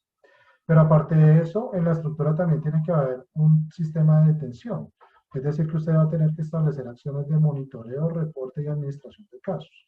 Entonces, en el monitoreo, pues ahí es donde entra nuestro famoso oficial de cumplimiento a determinar y a estar revisando y estar haciendo una serie de pruebas de que el sistema efectivamente se está aplicando y que efectivamente los controles implementados para mitigar el SARLAF o estos riesgos se están generando de una forma como quedaron establecidos, ¿sí? Entonces, ahí entramos en la parte de detección, la parte de reporte, porque acá podemos tener dos partes, un reporte interno, un reporte externo, como lo pueden ver, digamos, al lado derecho del slide. Porque básicamente acá en reporte, pues el oficial de cumplimiento tendrá que hacer una serie de reportes a la administración, a la gerencia, a su vez estos tendrán que elevarse a la junta directiva, pero también tiene la obligatoriedad de hacer reportes a la OIAP. Y ya les voy a decir qué tipos de reportes son y cómo son, ¿no? Y la administración de casos. Entonces también le dice, si usted tiene un caso asociado a eso, usted tiene que administrarlo. Es decir, usted va a tener que de pronto hacer una investigación, usted va a tener que andar un poco más en el tema, tener unas evidencias, tener obviamente unas pruebas asociadas a eso, estar sustentando el caso para poder llevarlo a otra instancia superior, ¿no? Y para mantener todo esto, pues tenemos una base, que es las políticas y los procedimientos internos, la revisión del cumplimiento del SARLAB, la conservación de los registros, ojo con esto, porque obviamente todo este tema tiene una connotación documental bastante fuerte, de todo cómo usted demuestra que efectivamente hace la tarea, cumple y administra el sistema. Y finalmente, la norma sí o sí le dice a usted que mínimo una vez al año tiene que estar capacitando a sus empleados en el sistema. Porque pues obviamente temas de rotación, o hay que establecer una serie de controles asociados a eso, hacia los nuevos empleados, pero también todos los años usted debería estar recordando a los empleados, oiga, acá tenemos un sistema que se llama SARLAB, el sistema funciona de esta forma, el sistema lo que busca es esto, bla, bla, bla, porque las personas al interior de la organización pues tienen que velar por el cumplimiento de todos los aspectos asociados al mismo. ¿Listo? Entonces, vean que es una estructura bastante fuerte y bastante robusta, y es muy parecida a lo que es un sistema de administración de riesgo operativo, un SARO, donde básicamente tiene muchas partes que se asocian a eso. Entonces, y vean que están involucrados absolutamente todos los actores, de arriba hacia abajo, es decir, todos los empleados tienen algún tipo de responsabilidad asociado a la detención, al mantenimiento del sistema, bien sea dentro de la ejecución de la operación o bien sea dentro del monitoreo y el establecimiento de políticas y el mantenimiento del sistema. Bueno, hablemos de los elementos. Básicamente acá los elementos del sistema que nos nombra la generalidad es que tenemos que tener primero unas políticas, ¿sí? Entonces tenemos que establecer la política del SARLAF, el tono de la gerencia, cómo son ese tipo de políticas que vamos a estar implementando, de alta dirección, políticas de los procesos, es decir, todo lo que implica de cómo vamos a actuar frente a este sistema. Vamos a tener que tener unos procedimientos, ¿sí? Estos procedimientos están alineados a lo que se hace generalmente dentro de los procesos de la compañía. Me explico. Uno de los procedimientos básicos acá va a ser el tema de clientes, ¿sí? Entonces, ustedes hoy en día cuando hacen todo el tema de clientes, facturación, cartera, ustedes ya tienen una serie de controles asociados a esa operación, a ese proceso como tal. Sin embargo, el SARLAB le exige que usted implemente otros controles adicionales. Es decir, si ustedes hoy en día, cuando van a registrar o a crear un cliente, ustedes le piden simplemente el RUT y la Cámara de Comercio, el SARLAB le dice, no señor. También mire cuál es la composición accionaria del señor. Si la composición accionaria dice que la compañía cliente que usted va a recibir está conformada por inversiones César Sánchez e inversiones Nelson Camargo 50 y 50, entonces vaya e investigue inversiones César Sánchez también cómo está compuesta, porque es que inversiones Sánchez detrás puede tener también una serie de inversionistas y alguno de estos señores puede estar inmerso en lado de activos. Y nos tenemos que ir así ondando y ondando hasta que logremos tener, digamos, el conocimiento de todos los accionistas o la cadena de accionistas que tengan como mínimo hasta llegar al 25% de esa composición accionaria. Pero fíjate que el tema que toca César es muy importante entre SARLAF y legal, porque hoy en día precisamente estamos hablando, le ponemos un nombre colonial acá o coloquial, como lo quieran pronunciar. En este caso estamos hablando de empresas fachada, ¿no?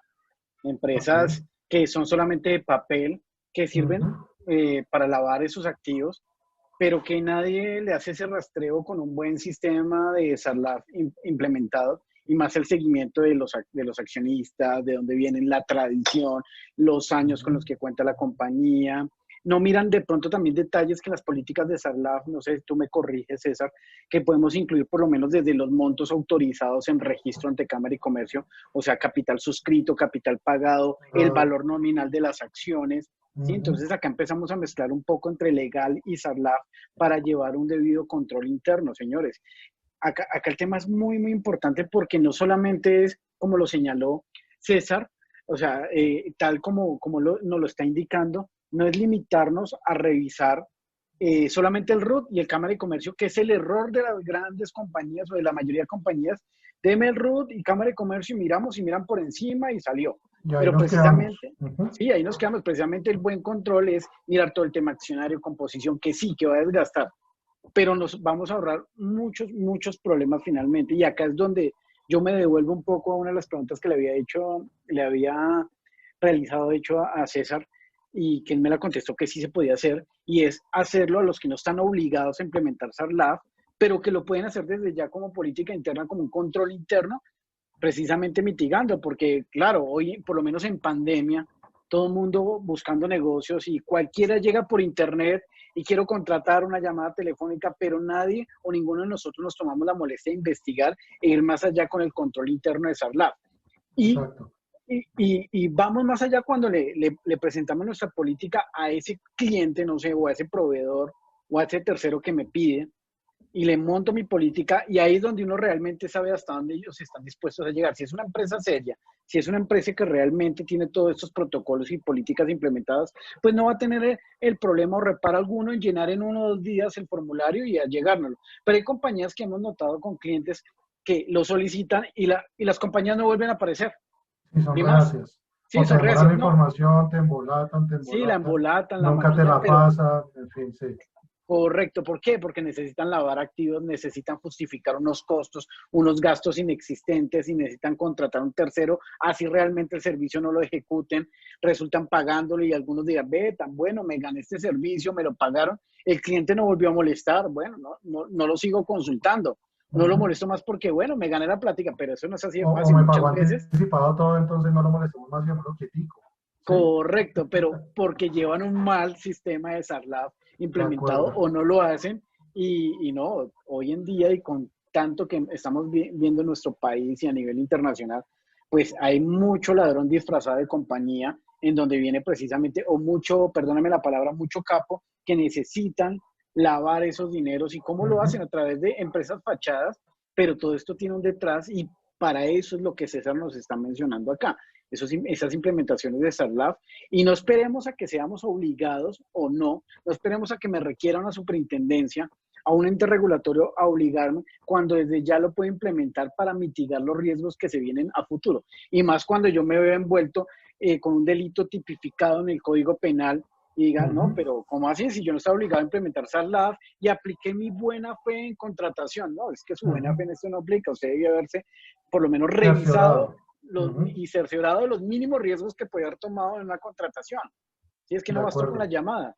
Entonces, todo esto, lo que nos explica César, nos deja también un mensaje que podemos adelantarnos a estos temas e implementar un control interno sin estar en la obligatoriedad de hacerlo. Y si el tema es que me toca contratar un oficial de cumplimiento, ya la salida legal y la salida administrativa está ahí. Se nombra uno de los gerentes o directores o empleados de la compañía para que haga como tal ese papel, teniendo la consultoría de los expertos que somos nosotros para asesorarlos y hacer la consultoría y el acompañamiento para alimentar ese oficial de cumplimiento nombrado. Pero sí es importante y más en pandemia para mí, César, lo estoy viendo porque es que los negocios nos están llevando a la virtualidad, todo se hace ahora por estos medios y hay mucha gente, mucha empresa inocente que actúa de buena fe que se está viendo enredada por negocios que en los cuales no deberían estar enredados. A ver que tú tocas un punto muy importante, el tema de pandemia, y no solo a la luz a la consecución de clientes, sino que tanta empresa que hoy sabemos que han tenido una afectación financiera bastante fuerte, y yo no sé si ustedes han visto, yo he visto varios, donde llegan mensajes de necesita capital para su compañía, necesita reactivar su negocio, llámenos, y miramos el negocio y miramos cómo le compro una parte de su compañía, no sé, lo financio o hago algún tipo de esta situación. En ese punto, mira la connotación tan importante que es llegar y obviamente la gente, por el afán de reactivar su negocio, muchas veces también no se cerciora muy bien de cómo son estos temas, estas condiciones, de dónde vienen sus dineros. Y la compañía, digamos, que han tenido durante 10, 15 años, que desafortunadamente la pandemia los mandó para el piso, obviamente por su afán también de volver a surgir, de reestructurar su negocio y de salir adelante, podemos estar omitiendo todo este tipo de situaciones y la empresa que construí con tanto esfuerzo durante tanto tiempo, El otro año de pronto me mandó una carta a la superintendencia diciéndome, señor, necesito que me explique todas las operaciones que usted tiene relacionadas con tal tercero, con tal compañía, con tal, porque ya nos vimos de pronto inmersos en un tema de la actividad y financiación del terrorismo. Y que, como yo les decía, las sanciones hay que verlas desde dos ámbitos. Desde el ámbito de verme inmerso en todo el tema de lavado de activos, donde la mayor, digamos, sanción que yo puedo tener es hasta que me cierran la compañía, me clausuran, porque demuestran que efectivamente yo hice negocios con estos señores. O la otra sanción, que es de tipo económico, pero ya es por fallas en implementación o porque no demuestran que se está haciendo el sistema como debe ser o cosas de ese estilo. Pero vean que hay una connotación bastante fuerte hasta el cierre de una compañía por esos aspectos.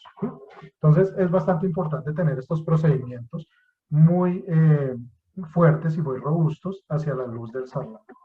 El siguiente elemento, perdón, se me fue un slide. El siguiente elemento viene asociado con toda la documentación que tiene que tener el sistema. Entonces acá básicamente te dice que tienes que tener un manual del SARLAB donde se establezcan, digamos, todas las condiciones de operación del sistema, una metodología de gestión de riesgos del lado de activos y financiación del terrorismo, una matriz de riesgos y controles, unos soportes y registros de evidencia efectiva de la operación del sistema. Vean lo que les he venido diciendo tanto. Evidencia, evidencia. ¿Cómo demuestro que efectivamente yo sí estoy manteniendo el sistema? ¿Cómo demuestro que tengo un plan de trabajo y que lo desarrollo para poder determinar que mi SARLAB sí está operando de forma correcta y sí está abarcando todo lo que requiere? César, esto es importantísimo que toca esto en este momento, porque muchas veces lo hemos notado en el mercado, donde algunos, digamos, algunas personas mencionan que le ayudan a la compañía a implementar SARLAB y terminan ofreciéndole una política general y le dan un lineamiento específico y no montan ningún sistema. No, señores, acá toca montar un sistema que permita la gestión y el control como tal del lavado de activos. Entonces no basta con una política y poner una política que tenemos de SARLAB. No, hay que implementar y hay que gestionarlo. Y las sanciones vienen por lograr, digamos, o no lograr demostrar que tú estás gestionando adecuadamente el control al interior de la compañía de este tipo de temas. No, y mira que conozco casos de empresas donde llegan las superintendencias a hacerles fiscalización o hacerles una revisión del SARLAB. Y lo primero que les dicen es, bueno, déjeme ver lo que usted hace respecto al sistema, déjeme ver cuál es su plan de trabajo, déjeme ver cómo está revisando usted los controles, déjeme ver cuándo lo hizo. Entonces tú le puedes decir, no, yo sí lo hice, pero pues es que yo no documenté nada, pero sí, o sea, seguro, le meto la mano a la cartera que yo revisé los controles. No, señor, déjeme ver el soporte, déjeme ver el registro, déjeme ver la evidencia. Entonces, en muchas ocasiones, muchas entidades tienen un oficial de cumplimiento que es formado para esto, que más que todo se ve en el sector financiero de empresas que son ya demasiado grandes, donde tiene una persona exclusiva para la operación, ¿no? Porque, digamos, en un banco, pues tiene que haber un área de cumplimiento y ahí está el oficial. Pues imagínense el mundo de transacciones que tiene un banco, inclusive tiene un equipo de trabajo asociado para realizar esta operación, ¿sí? Eso, el oficial de cumplimiento, ahorita lo vamos a ver, pero también está muy ligado al tamaño de la organización. Pero sin embargo, si ustedes ven la generalidad de las compañías que hoy en día tienen el SARLAB, por lo general la función la ejerce una persona que tiene otro cargo dentro de la organización. Entonces me voy a meter algo, como veníamos hablando ahorita, el oficial de cumplimiento es el director administrativo. El director administrativo pueda que tenga conocimientos en cómo establecer un plan de trabajo, pueda que tenga conocimiento de cómo hacer una prueba de auditoría, pero la generalidad es que no. O sea, yo les soy muy sincero, la generalidad es que el gerente administrativo, el gerente de recursos humanos o la persona que esté haciendo esto dentro de una organización que tenga otro cargo, muy seguramente no tiene ese conocimiento, esa expertise para poder establecer un plan, un programa de trabajo y desarrollar unas pruebas de cómo hacerlas, de cómo establecerlas, de cómo documentarlas, de cómo dejarlas efectivamente de una forma que sea demostrable que se está manteniendo el sistema. Entonces, digamos que esas son una de las grandes falencias que tienen la mayoría de las compañías en este tema, que hay que saber cómo hacer. También tenemos que tener los soportes de las investigaciones de los casos que se hayan presentado, los soportes de los reportes que se hacen audiados y los indicadores del sistema. Entonces vean que esto todo tiene que ver con la connotación de todo lo que se requiere en materia de documentación de la generalidad de SARLAB. Otro de los elementos es la divulgación de la información. Básicamente acá lo que dice el SARLAB es que obviamente nosotros tenemos que estar enterando a la organización de qué está pasando con estos temas, ¿sí? Entonces, deberá haber una campaña también, puede ser una campaña estratégica, donde estemos también recordando a los empleados que tenemos un SARLAB, qué es el lado de activos, cómo se pueden ver inmersos, cuáles son esas señales de alerta que se establecieron en la organización. En fin, me estoy adelantando un poquito a señales de alerta también, pero ahorita lo vamos dando, claro. César, nos están pidiendo que si puedes alzar un poquito la voz, que no se escucha. Ah, por supuesto, por supuesto. Gracias. Listo. Siguiente, también tiene que tener una estructura organizacional. Es decir, tenemos que demostrar que hay una estructura al interior de la organización para atender este tema. No es que tengamos que tener un organigrama aparte, ¿no? Digamos que lo que tenemos que hacer es meter dentro del organigrama de la compañía, dentro de la estructura, a todos los actores en materia de SARLAB. Entonces, si se contrata un oficial de cumplimiento exclusivo, pues se dará una casillita en el organigrama y se mostrará que tiene reporte a la gerencia y que tiene reporte a la junta directiva, y si tiene empleados a cargo, pues los va a tener debajo, en fin, vamos a tenerlo de esa forma. Si el oficial de cumplimiento básicamente es el director administrativo, pues en la casillita también de pronto hay que marcar y decir, este es el director administrativo y debajo entre paréntesis, oficial de cumplimiento. Entonces vamos a demostrar que también tenemos una estructura organizacional en el sistema. Tiene que haber unos órganos de control, que básicamente acá digamos que está asociado a auditores internos, cuando las compañías tienen auditoría interna, los revisores fiscales, cuando las compañías tienen revisor fiscal, y las entidades de vigilancia y control. Entonces, acá también la estructura habla de los órganos de control como otro elemento.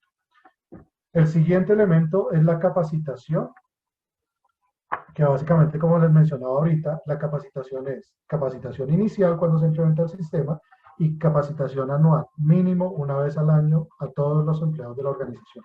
¿Listo? Ustedes me pueden decir, muchas César, mi compañía tiene 10.000 empleados. ¿Yo cómo hago anualmente para darles una capacitación a estos empleados? Pues tenemos ahí en ese momento que mirar y analizar cuál será la mejor forma, si de pronto a través de un video, a través de cualquier tipo de situación, pero hay que demostrar que se hizo el tema, ¿sí? Hay que hacerlo. Y finalmente, uno de los elementos que puede tener la organización es una infraestructura tecnológica para mantener el sistema, para desarrollarlo. Esto es opcional. Esto es si la compañía cuenta con los recursos o de pronto tiene un sistema que sea asociado a cumplimiento donde podamos involucrar el SARLAB para tener, digamos, una estructura de seguimiento un poco más tecnificada, digámoslo así. Pero esto es opcional, esto no es obligatorio, ¿sí? Tengámoslo en cuenta.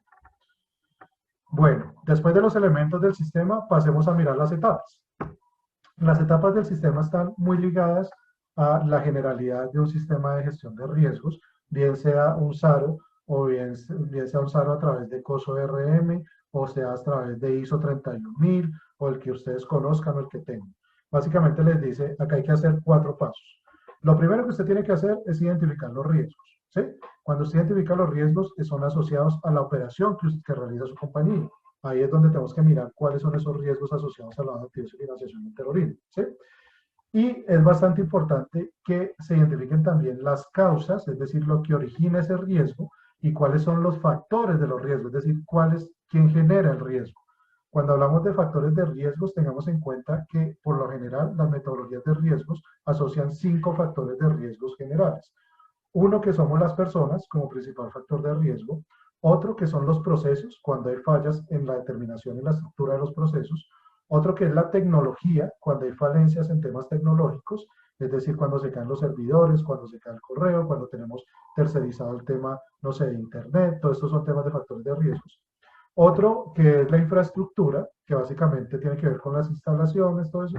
Y el último, que son los eventos externos. Entonces, es bastante importante que cada vez que se identifique un riesgo, también se asocie qué lo origina, cuál es la causa y cuál es ese factor de riesgo que me está apalancando el riesgo. El segundo paso es evaluar el riesgo. Cuando hablamos del riesgo, tenemos que hablar de evaluar tanto la probabilidad como el impacto, ¿no? Entonces, volvemos a una metodología de gestión de riesgos general. La probabilidad, que es más o menos asociada a la frecuencia en la cual se pudiese llegar a materializar el riesgo, y la probabilidad, que básicamente tiene que ver con el impacto o la consecuencia de que pudiese suceder si el riesgo se llega a materializar. Entonces, para eso hay que determinar unos criterios de calificación, y para cada riesgo que identifiquemos tenemos que llegar a determinar una calificación de ese riesgo de forma inherente, ¿sí? Entonces, eso también va con la metodología de gestión de riesgos. Determinamos la calificación del riesgo inherente, que básicamente el riesgo inherente es todo aquel riesgo que está inmerso dentro de la operación. Es decir, realizar cualquier actividad tiene un riesgo inherente. Ese es el que nos toca determinar y llegar a evaluarlo y a calificar. Después de que los identificamos y lo calificamos, tenemos que determinar cómo vamos a controlar esos riesgos. Y ahí es donde tomamos las medidas necesarias para establecer dentro de los procesos para controlar esos riesgos, para determinar una serie de acciones o medidas para evitar que llegue a materializarse ese riesgo como tal que identificamos y que determinamos. ¿Listo? Y finalmente tiene una etapa de monitoreo de los riesgos, es decir que después de que usted los identifica, los evalúa y establece los controles, pues tiene que ir a revisar que efectivamente esos controles si están sirviendo, si se están haciendo, si se están ejecutando y que la organización no tiene nuevos riesgos, porque es que aquí hablemos de que este es un sistema que es cambiante. Cualquier cambio en la operación de la organización, cualquier involucramiento de un nuevo producto, de un nuevo servicio, cualquier nueva operación que llegue a la organización, cualquier nuevo proyecto, pues tenemos que entrar a analizarlo y a involucrarlo dentro del sistema. Entonces, ese es el monitoreo que se tiene que estar haciendo, tanto de que los controles que implementes estén funcionando para mitigar, como de que la organización esté abarcando todos los riesgos de acuerdo a la operación que realiza o a los cambios que pueda tener la operación en el tiempo. Bueno, ¿cuáles son las medidas generales para el tema de prevención del SARLAM? Lo primero que tenemos que hacer es la evaluación y análisis de las operaciones y los contratos que realizamos, ¿no? Entonces volvemos a las fuentes de riesgo. ¿Quiénes son nuestras contrapartes? ¿Cuáles son los productos que generamos o los servicios? ¿Cuáles son esos canales de distribución a través del cual desarrollamos nuestro objeto social? ¿Y cuáles son esas jurisdicciones territoriales en las cuales estamos operando? Entonces, evaluemos muy bien cuál es nuestra operación, en dónde estamos y en dónde no. ¿Por qué es tan importante evaluar esta operación y por qué es tan importante tener el tema de las jurisdicciones y canales? Tengan en cuenta que nosotros en Colombia tenemos regiones donde hay mucha más exposición al lado de activos y financiación del terrorismo que otras. Si yo les pregunto, ¿cuál región acá en Colombia es más expuesta a esto entre el Cauca y el Tolima? Pues obviamente ustedes me van a decir el Cauca, pues ya sabemos que en el Cauca hay muchos siembras de droga, hay mucho tema de presencia de grupos al margen de la ley. Entonces digamos que el SARLAF también en algún momento va a exigir una segmentación de todos estos aspectos, porque es diferente o puede tener una connotación diferente estar realizando operaciones en Bogotá a de pronto tenerlas en el Cauca o en el Chocó, donde también obviamente hay un tema muy fuerte asociado a grupos al margen de la ley. Entonces, todos estos aspectos hay que tenerlos y analizarlos muy bien para la implementación del sistema. La siguiente medida son los procesos llamados de debida diligencia o del conocimiento de las contrapartes. ¿Qué se llaman las contrapartes? Básicamente las contrapartes son todas aquellas personas o empresas con las que tenemos relaciones para desarrollar una operación. Entonces, los primeros, pues vamos a hablar de nuestros clientes, ¿sí? Hay que conocer muy bien los clientes, como lo mencionamos ahorita, y hablábamos en el caso de Ondario hasta conocer estos clientes. La siguiente contraparte son los proveedores. También tenemos que entrar a averiguar muy bien con quiénes nos están prestando servicios, quiénes nos están entregando bienes, entregando insumos para nuestra operación. El tercero son los empleados. Vean que los empleados también entran a ser una contraparte importante porque puede haber personas, y lo hemos visto, y se han conocido casos, de personas que se contratan y que al interior de la organización empiezan a realizar actividades para poder ejercer el tema del lavado de activos o la financiación del terrorismo, ¿sí? Entonces, puede que entren empleados que entren simplemente para conocer a los directivos para después extorsionarlos, o a la organización para tratar de robar la información para después extorsionarla, para sacarles plata, para financiar terrorismo, o empleados que simplemente entren para poder hacer negocios, para hacer todo el tema del lavado de activos. Entonces los empleados son otros de los contrapartes que tenemos que conocer muy bien. Los accionistas, pues que obviamente ya sabemos, accionistas, inversionistas, como lo quieran llamar, de dónde vienen los recursos para operar. Y vienen los famosos PEPs, que los PEPs básicamente significa personas expuestas públicamente. ¿Por qué las personas expuestas públicamente? Digamos que la connotación de ser una persona expuesta públicamente anteriormente estaba muy ligada a todo lo que tenía que ver con el manejo de recursos públicos, es decir, política, ¿sí? Para nadie es un secreto que muchas veces, y vemos escándalos a diario donde dicen, es que la campaña de tal persona la financió yo no sé quién, es que vienen de plata que venía financiada por esta persona y esa persona era la esposa del narcotraficante, en fin. Entonces empezamos a ver acá una relación también donde puede estar operando una persona que tenga poder de manejo de recursos públicos. Pero hoy en día el PEP no es solo esa persona que tiene un manejo de dominio de recursos públicos. También es una persona que puede ser una persona expuesta públicamente, también son las personas que son famosas hoy en día. Entonces hablemos de los famosos youtubers, ¿sí? De los famosos instagramers, con los que muchas de las compañías hoy en día los contratan para hacer campañas publicitarias. Ellos también toca mirarlos muy bien, porque estos muchachos o estas personas, o digamos los actores, los futbolistas, ¿cuántas veces no hemos visto a futbolistas o a cantantes involucrados en temas de lavado de activos? Ahorita el último que estaba por ahí era Biafara. Yo creo que ustedes escucharon el caso donde creo que está preso en Estados Unidos, si no estoy mal, por temas de lavado de activos. También en su momento estuvo involucrado Freddy Rincón por temas en Brasil. Eh, si conocen un poco el director del grupo Nietzsche, Jairo Varela, estuvo preso porque a alguien se le ocurrió llevar droga en los instrumentos musicales y también lo asociaban con temas de los carteles de Cali, en presentaciones, en shows, en muchos aspectos. Entonces con estas personas también tenemos que tener mucho cuidado cuando utilizamos este tipo de operaciones con ellos para cualquier tipo de tema. Y viene el mencionado y lo que hemos venido hablando, que lo mencionó también Abel ahorita, donde dijo, hoy la realidad es que hay mucho tema de negocio virtual. Entonces muchas veces cuando ustedes se meten a una de las famosas fintech que están ahorita de moda, que son empresas que están llegando a Colombia, que todavía no están muy reguladas, que están tratando de hacer un negocio a través de la superfinanciera, pero todavía no están legalmente reguladas en Colombia.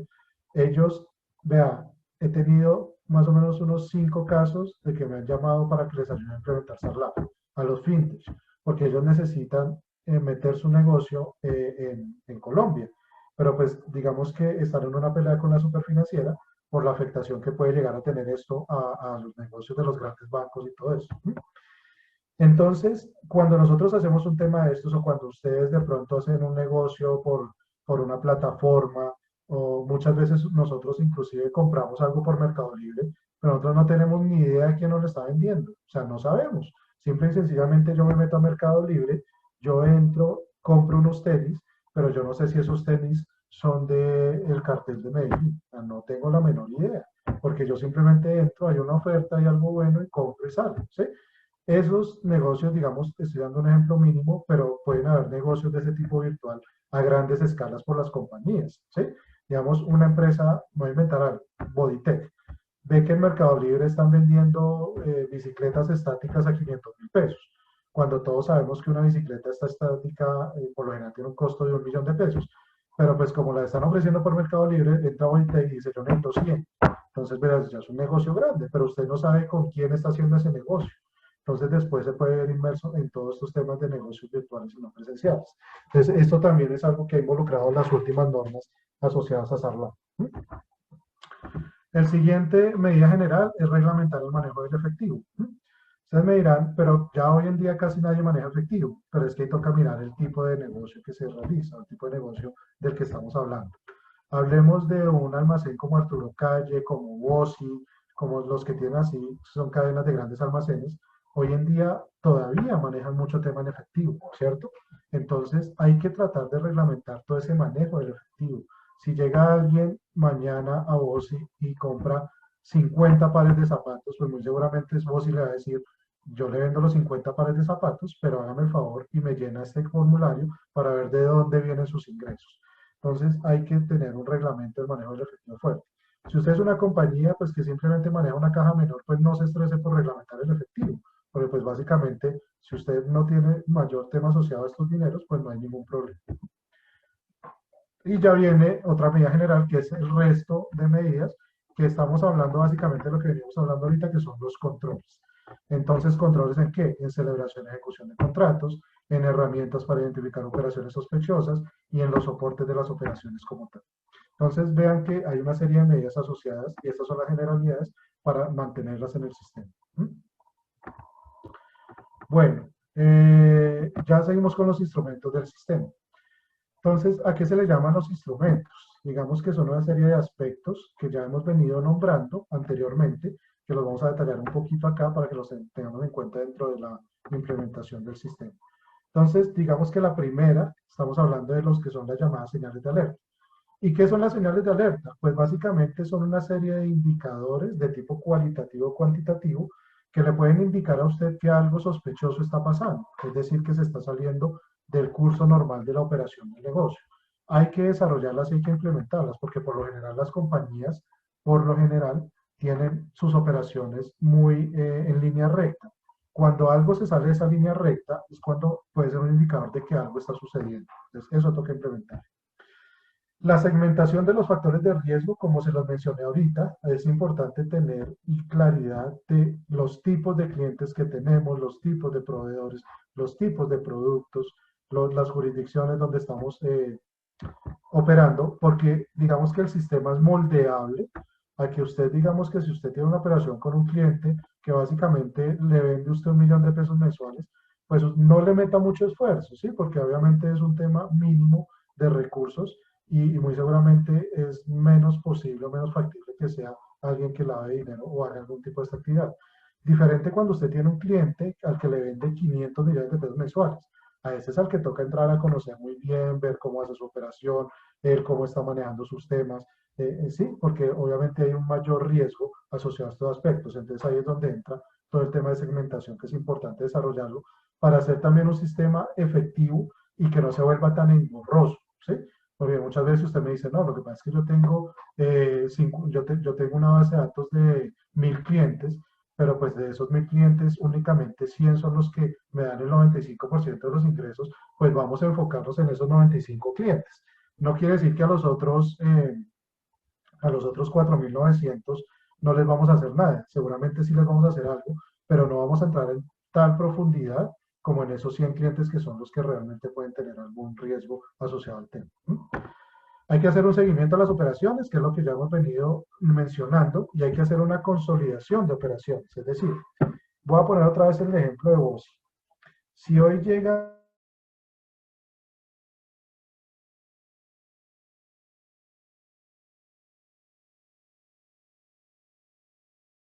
pasado mañana y me compra otros 10 millones de pesos en efectivo en el Bosi de la Colina, entonces la compañía debería estar en capacidad de consolidar las operaciones para determinar que hay una misma persona que me está haciendo compras, digamos, segmentadas y que puede estar lavando dinero de a poquitos. Es decir, si yo miro que esta persona me compró en efectivo 30 millones de pesos, pero lo hizo en diferentes tiendas, yo debería estar en la capacidad de poder consolidar porque eso lo tengo que reportar a la audiencia. ¿Ok? Entonces, esos son los instrumentos que tenemos que tener en cuenta en SARLAB. Los riesgos asociados a SARLAB. Voy a acelerar un poquito porque se me está yendo harto el tiempo. Básicamente, cuando hablamos de los riesgos que estamos asociados, vamos a tener un riesgo de contagio, es decir, que nos podemos ver inmersos a través de cualquier tercero con el que yo realizo operaciones. Vamos a tener un riesgo legal, porque ya sabemos que tenemos una connotación al vernos inmersos en estos temas, ¿cierto? Vamos a tener un riesgo operativo que puede estar asociado a pérdidas por deficiencias o fallas en todo lo que tiene que ver con los factores de riesgos. Y vamos a tener un riesgo reputacional, ¿sí? Asociado a que efectivamente, si a mí me involucra un tema de lavado de activos o financiación del terrorismo, les aseguro que muchas operaciones o clientes se van a poder perder simple y sencillamente por la afectación de la reputación. Entonces es algo que tenemos que tener muy en cuenta a la luz de la continuidad del negocio. Los reportes de operaciones. Entonces vamos acá a conocer básicamente qué es y qué es la diferencia entre esas llamadas operaciones intentadas, inusuales y sospechosas. Entonces, básicamente, lo que dice la norma es que una operación intentada es cuando se conoce la intención de que se quiere realizar o que alguien se quiere meter a mi organización para lavar plata o para financiar el terrorismo, pero yo tengo controles tan buenos y suficientes que la pude detectar antes de, ¿sí? Entonces, ese tipo de operación yo se la tengo que reportar al OIAP. Yo tengo que decir, señores OIAP, esta persona o este tercero intentó realizar operaciones conmigo, pero yo logré detectarlo porque lo detecté que estaba en lista Clinton, o lo detecté que estaba en la lista de la ONU, o lo detecté que estaba por allá en una lista en México, o detecté que uno de los accionistas estaba involucrado, o cualquier tipo de situación. Entonces eso es una operación intentada. Una operación inusual es, como lo dice en su definición, que es aquella cuya cuantía o características no guardan relación con la actividad económica de las contrapartes. Entonces, básicamente es, si yo me dedico a vender, voy a inventar algo, vendo gafas, y llega un proveedor que es un proveedor de almohadas, pues hay que investigar ese tema, porque no es usual que yo compre almohadas o que yo tenga algún tipo de operación diferente a lo que realizo comúnmente, que es vender gafas, ¿sí? Pero ojo, porque es que muchas veces yo puedo sacar una promoción también y decir, por cada gafa que usted me compre, pues te voy a dar una almohada. Entonces ahí se subsana la operación y digamos que entraría a tener algo de coherencia en ese aspecto. Pero la generalidad es que eso no pasa, ¿sí? Hay que tener muy en cuenta que la operación inusual es aquella que tiene totalmente o que se hace una operación que está totalmente por fuera o no guarda relación con la actividad económica de las contrapartes o de la compañía común. Y las operaciones sospechosas, que es también aquella que por su cuantía o características no se enmarca entre los sistemas y prácticas normales de los negocios. Es decir, vamos a decir que yo todos los meses vendo 1000, pero en mayo vendí 5000. Entonces, ¿qué pasó en mayo? ¿Por qué se me dispararon y en junio volvía 1000? Entonces, este mayo puede ser un punto donde se realizó algún tema que me dé sospecha a mí que ocurrió algo que no debería. Entonces, en ese momento hay que también tratar de investigar y reportar a la UIAF. Ahora, tengamos en cuenta que los reportes a la UIAF son reportes donde ya tienen que tener una previa investigación por parte del oficial de cumplimiento, ¿no? No es que yo determiné que hubo una variación en mis ingresos y ya me voy a ir a la OIAF a reportar, no. Lo que pasa es que en esa variación, pues yo sí tengo que, como oficial de cumplimiento, entender y saber qué generó esa variación tan importante en los ingresos. Y si yo detecto que efectivamente es algo relacionado con estos temas, ahí sí me voy y lo reporto, ¿listo? Entonces tiene que haber una investigación anterior asociada a eso. Los principales actores en el sistema. Entonces vamos a ver qué son. La junta directiva, como les venía mencionando, viene desde arriba, que son quienes establecen las políticas directrices de la alta dirección sobre el sistema. Viene el representante legal o la gerencia, ¿sí? Que por lo general es el mismo. Y es quien tiene que ejecutar las políticas y las directrices de la junta directiva. Es decir, si la junta directiva dice vamos a implementar SARLAB, pues el representante legal va a tener que decir voy a implementar SARLAB y tendrá que hacerlo. Viene el oficial de cumplimiento, que es quien vigila el cumplimiento del sistema, como les dije, es el principal responsable en este aspecto. Viene el revisor fiscal de las compañías que están obligadas a tener revisor fiscal, porque el revisor fiscal tiene que emitir informes sobre el cumplimiento del SARLAB, entonces tengan en cuenta que ellos también van a hacer una serie de pruebas asociadas a este tema. Y vienen los auditores internos en caso de que las compañías tienen auditores internos, porque también los involucran y lo que dice la norma es que los auditores internos deberían estar desarrollando dentro de sus pruebas de auditoría pruebas asociadas también al SARLAB. Entonces, acá tenemos a grandes rasgos lo que son los principales actores, en donde vemos que básicamente está la alta dirección, el oficial de cumplimiento y las entidades de vigilancia y control de monitoreo, como lo veíamos anteriormente en el slide. Perdón. Ya acá tenemos un detalle de la junta directiva, entonces, como decíamos, fijar las políticas del SARLAF, aprobar la inmersión del SARLAF en el código de ética, aprobar el manual del SARLAF, designar al oficial de cumplimiento. Vean que el oficial de cumplimiento lo designa la junta directiva en la mayoría de los sistemas. Emitir pronunciamientos sobre los informes presentados y ordenar los recursos humanos, técnicos y humanos y económicos y financieros necesarios para implementar y mantener el SARLAF. El representante legal, que básicamente es el que somete a aprobación el manual del SARLAF, verifica que los procedimientos que se establecieron se desarrollen, dispone los recursos que se necesitan para el mantenimiento del SARLAF, presta eficiente, efectivo, oportuno apoyo al oficial de cumplimiento, garantiza que los registros utilizados en SARLAF cumplan con los criterios de integridad, oportunidad, confiabilidad y disponibilidad, y aprueba anualmente los planes de capacitación sobre SARLAF. El oficial de cumplimiento propone al órgano permanente de administración y al representante legal la actualización y adopciones correctivas. coordina el desarrollo de los programas internos de capacitación, reporta las fallas, vela por el adecuado archivo de los soportes documentales, es decir, que tiene la responsabilidad de hacer la gestión documental del sistema, recibe y analiza los reportes, es decir, todos los sistemas van a tener un reporte interno hacia el oficial de cumplimiento cuando se establece o cuando se determina que hay una señal de alerta asociada a eso. Mantiene actualizados los datos de la organización en la OIAF, realiza los reportes a la OIAF a través del sistema que se llama CIRE y presenta los informes a la administración según la periodicidad establecida en la norma o dentro de las políticas de la organización.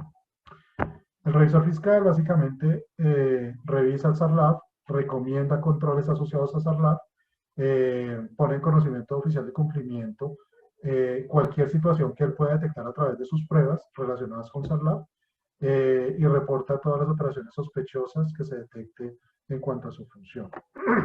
Y los auditores internos, que básicamente, como les digo, deben incluir dentro de sus procesos de auditoría un programa específico a SARLAF y los resultados tienen que ser informados tanto al oficial de cumplimiento como a la administración o a quien ellos reportan, que muchas veces involucra un comité de auditoría. Entonces vean que hay una serie de actores involucrados en el mantenimiento del sistema. El perfil del oficial de cumplimiento. Acá básicamente lo que vamos a ver es quiénes pueden realizar este tema o quiénes serían los que podrían realizar el tema. Entonces, lo primero que tienen que tener es una connotación de que pertenezca al segundo nivel jerárquico dentro de la organización. ¿Por qué? Porque digamos que tiene que ser una persona que tenga cierto mandato para que la gente le ponga cuidado y le haga caso.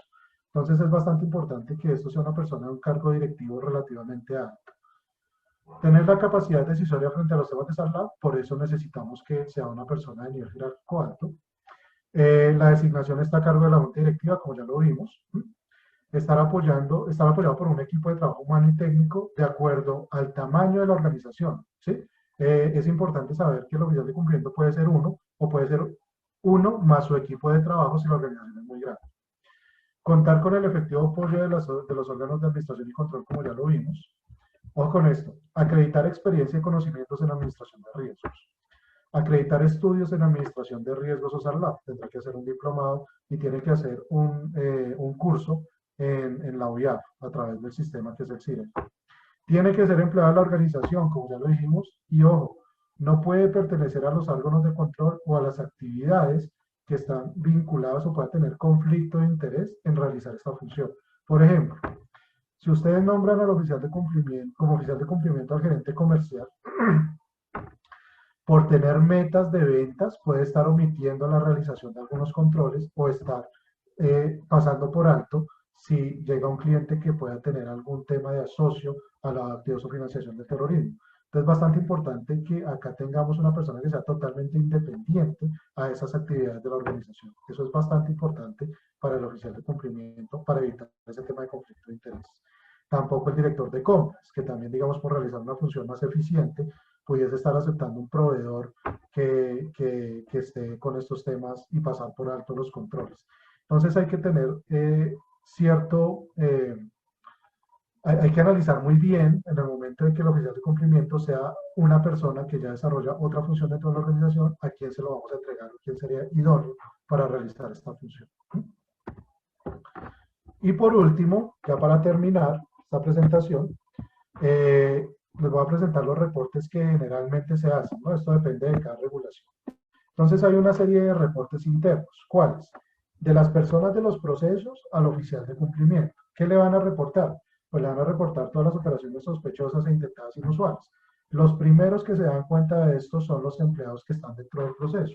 Cuando ellos se dan cuenta de que hay algo sospechoso, de que hay algo inusual, entonces son los primeros que van a tener que hacer un reporte hacia el oficial de cumplimiento. El siguiente reporte es del oficial de cumplimiento a la gerencia. Entonces, el oficial de cumplimiento, por lo general las normas dicen que tiene que realizar un reporte a la gerencia mínimo 2 veces al año, es decir, al menos semestral. Entonces, estos son los reportes donde el oficial de cumplimiento le informa a la gerencia qué se ha hecho, qué se ha encontrado, qué no se han encontrado, cómo están los indicadores, en fin, todo lo asociado al sistema. Y el siguiente es el reporte que hace la gerencia a la junta directiva, que es básicamente lo que le informa al oficial de cumplimiento, él va y lo lleva a la junta directiva también en ese mismo orden.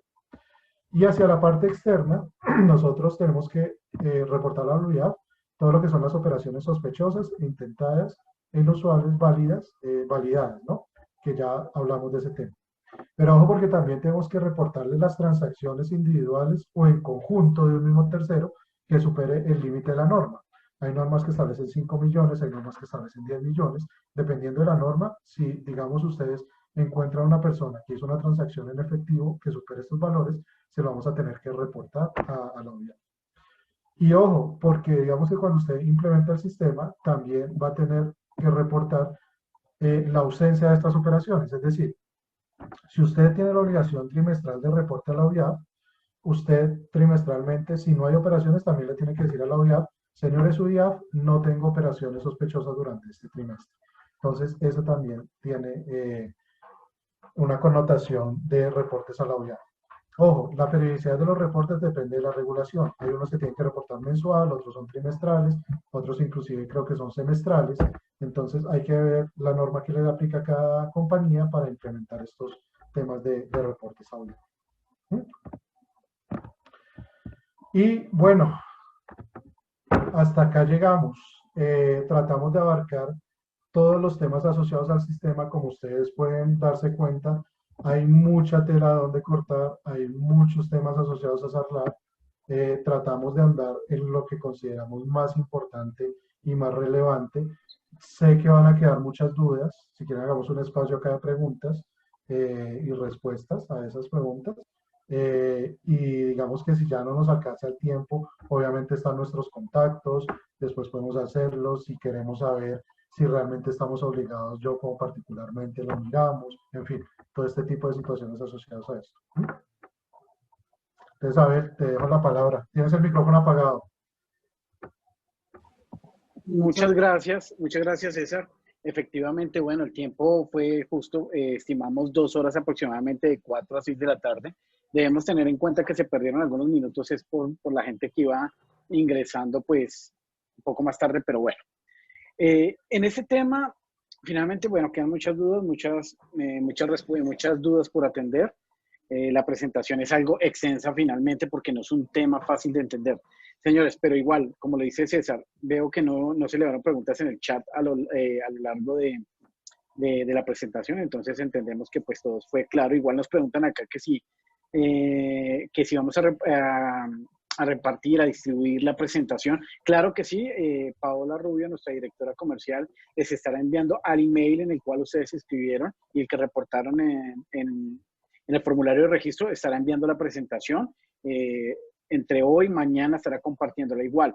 Podrán contactarnos, estamos disponibles para el tema de los diagnósticos en SARLAB, en este tema, e implementación si lo requieren, desde la parte legal y en la parte de consultoría IT y todo este tema con César y Nelson. Ahora, los invito para la próxima charla, ahorita me demoro en publicarla, les estará enviando, llegando a su email y llegando también al chat, y el próximo tema en 8 días, para el 5 de noviembre, jueves, de 4:30 a 6 de la tarde, es procedimiento laboral y sancionatorio aplicable en la regulación entre trabajador y empleador. Es un tema que va a estar muy bueno precisamente para evitar que las empresas lleguen a incurrir en multas, indemnizaciones millonarias con sus empleados por no aplicar un debido procedimiento. Síganos, de verdad, muchas gracias César, Nelson, nos hubiera quedado, de verdad, nos hizo falta fue día, pero pues aquí se deja precisamente a esta hora un viernes porque sabemos que a la gente le encanta dejarlo para última hora, ya que pues todo el día están ocupados, y más un viernes que prefieren para terminar semana. Señores, muchas gracias. Estaremos enviando la presentación. Nelson, ¿algo para finalizar? Agradecer a todos la oportunidad, digamos, de mostrar estos temas a ustedes y darle a conocer toda la importancia de este tema. Estamos atentos, cualquier duda, cualquier pregunta, si alguien tiene, pues puede hacerlo en este momento para que tratemos de aclararlo acá con César. O si lo prefieren, pues nos lo pueden enviar a través del correo de Paula Rubio y trataremos en lo posible de atenderles. Perfecto. Bueno, muchachos, muchas gracias, César. Les agradezco mucho por la atención, por la oportunidad de poder transmitir estos temas. De verdad que muchas gracias por la atención y por estar acá en estas charlas que de verdad considero que son demasiado instructivas y nos ayudan muchísimo para aclarar dudas y para generar mucho conocimiento y poder distribuirlo, ¿no? Porque eso se trata de eso, de poder que la gente conozca, que sepa y que ese conocimiento se vaya también distribuyendo entre todos nosotros que somos una red de profesionales bastante fuertes. César, bueno, y Nelson, adelántenos un poquito para los que quedan todavía inscritos. Viene otra presentación por parte de ustedes por ahí en 20 días, creo que la vamos a preparar, que es sobre todo el tema de registro, bases de datos desde el punto de vista IT y desde el punto de vista legal, que la estaré moderando también. Nelson, creo que vamos a hablar también todo el tema de la regulación de registro de bases de datos, ¿no? Principalmente la idea es que podamos hablar de todo lo que es protección de datos personales en función del cumplimiento regulatorio de la ley 1581 y la 1266 del sector financiero. Muchas compañías realmente no se han tomado esto en serio y cada vez aumentan más las multas en relación a esto. De hecho, es la ley más sancionada y más multada en la historia de Colombia. Muchas empresas reconocidas, pequeñas, medianas y grandes, han estado vinculadas o relacionadas con sanciones en estos temas. Y bueno, la idea es también poder ayudarles a tener, digamos, claridad de estos temas y que puedan ustedes optar por fortalecer sus sistemas para controlar este tema de los datos personales. Bueno, señores, bueno, ya no les quitamos más tiempo, a descansar y muchas gracias. Nos vemos dentro de 8 días para la charla de procedimiento laboral y sancionatorio, regulación entre las partes, empleado-empleador. Un abrazo. Feliz noche, César. Mis respetos, excelente tema, muy complicado para manejarlo, pero mejor dicho, se nota que lo manejas perfectamente y en la consultoría, pues sé que la práctica es más que valiosa con toda la experiencia que has adquirido junto con Nelson en estas grandes firmas y compañías internacionales. Un abrazo, feliz noche para todos. Igualmente. Hasta la próxima oportunidad. Gracias a todos, muchas gracias.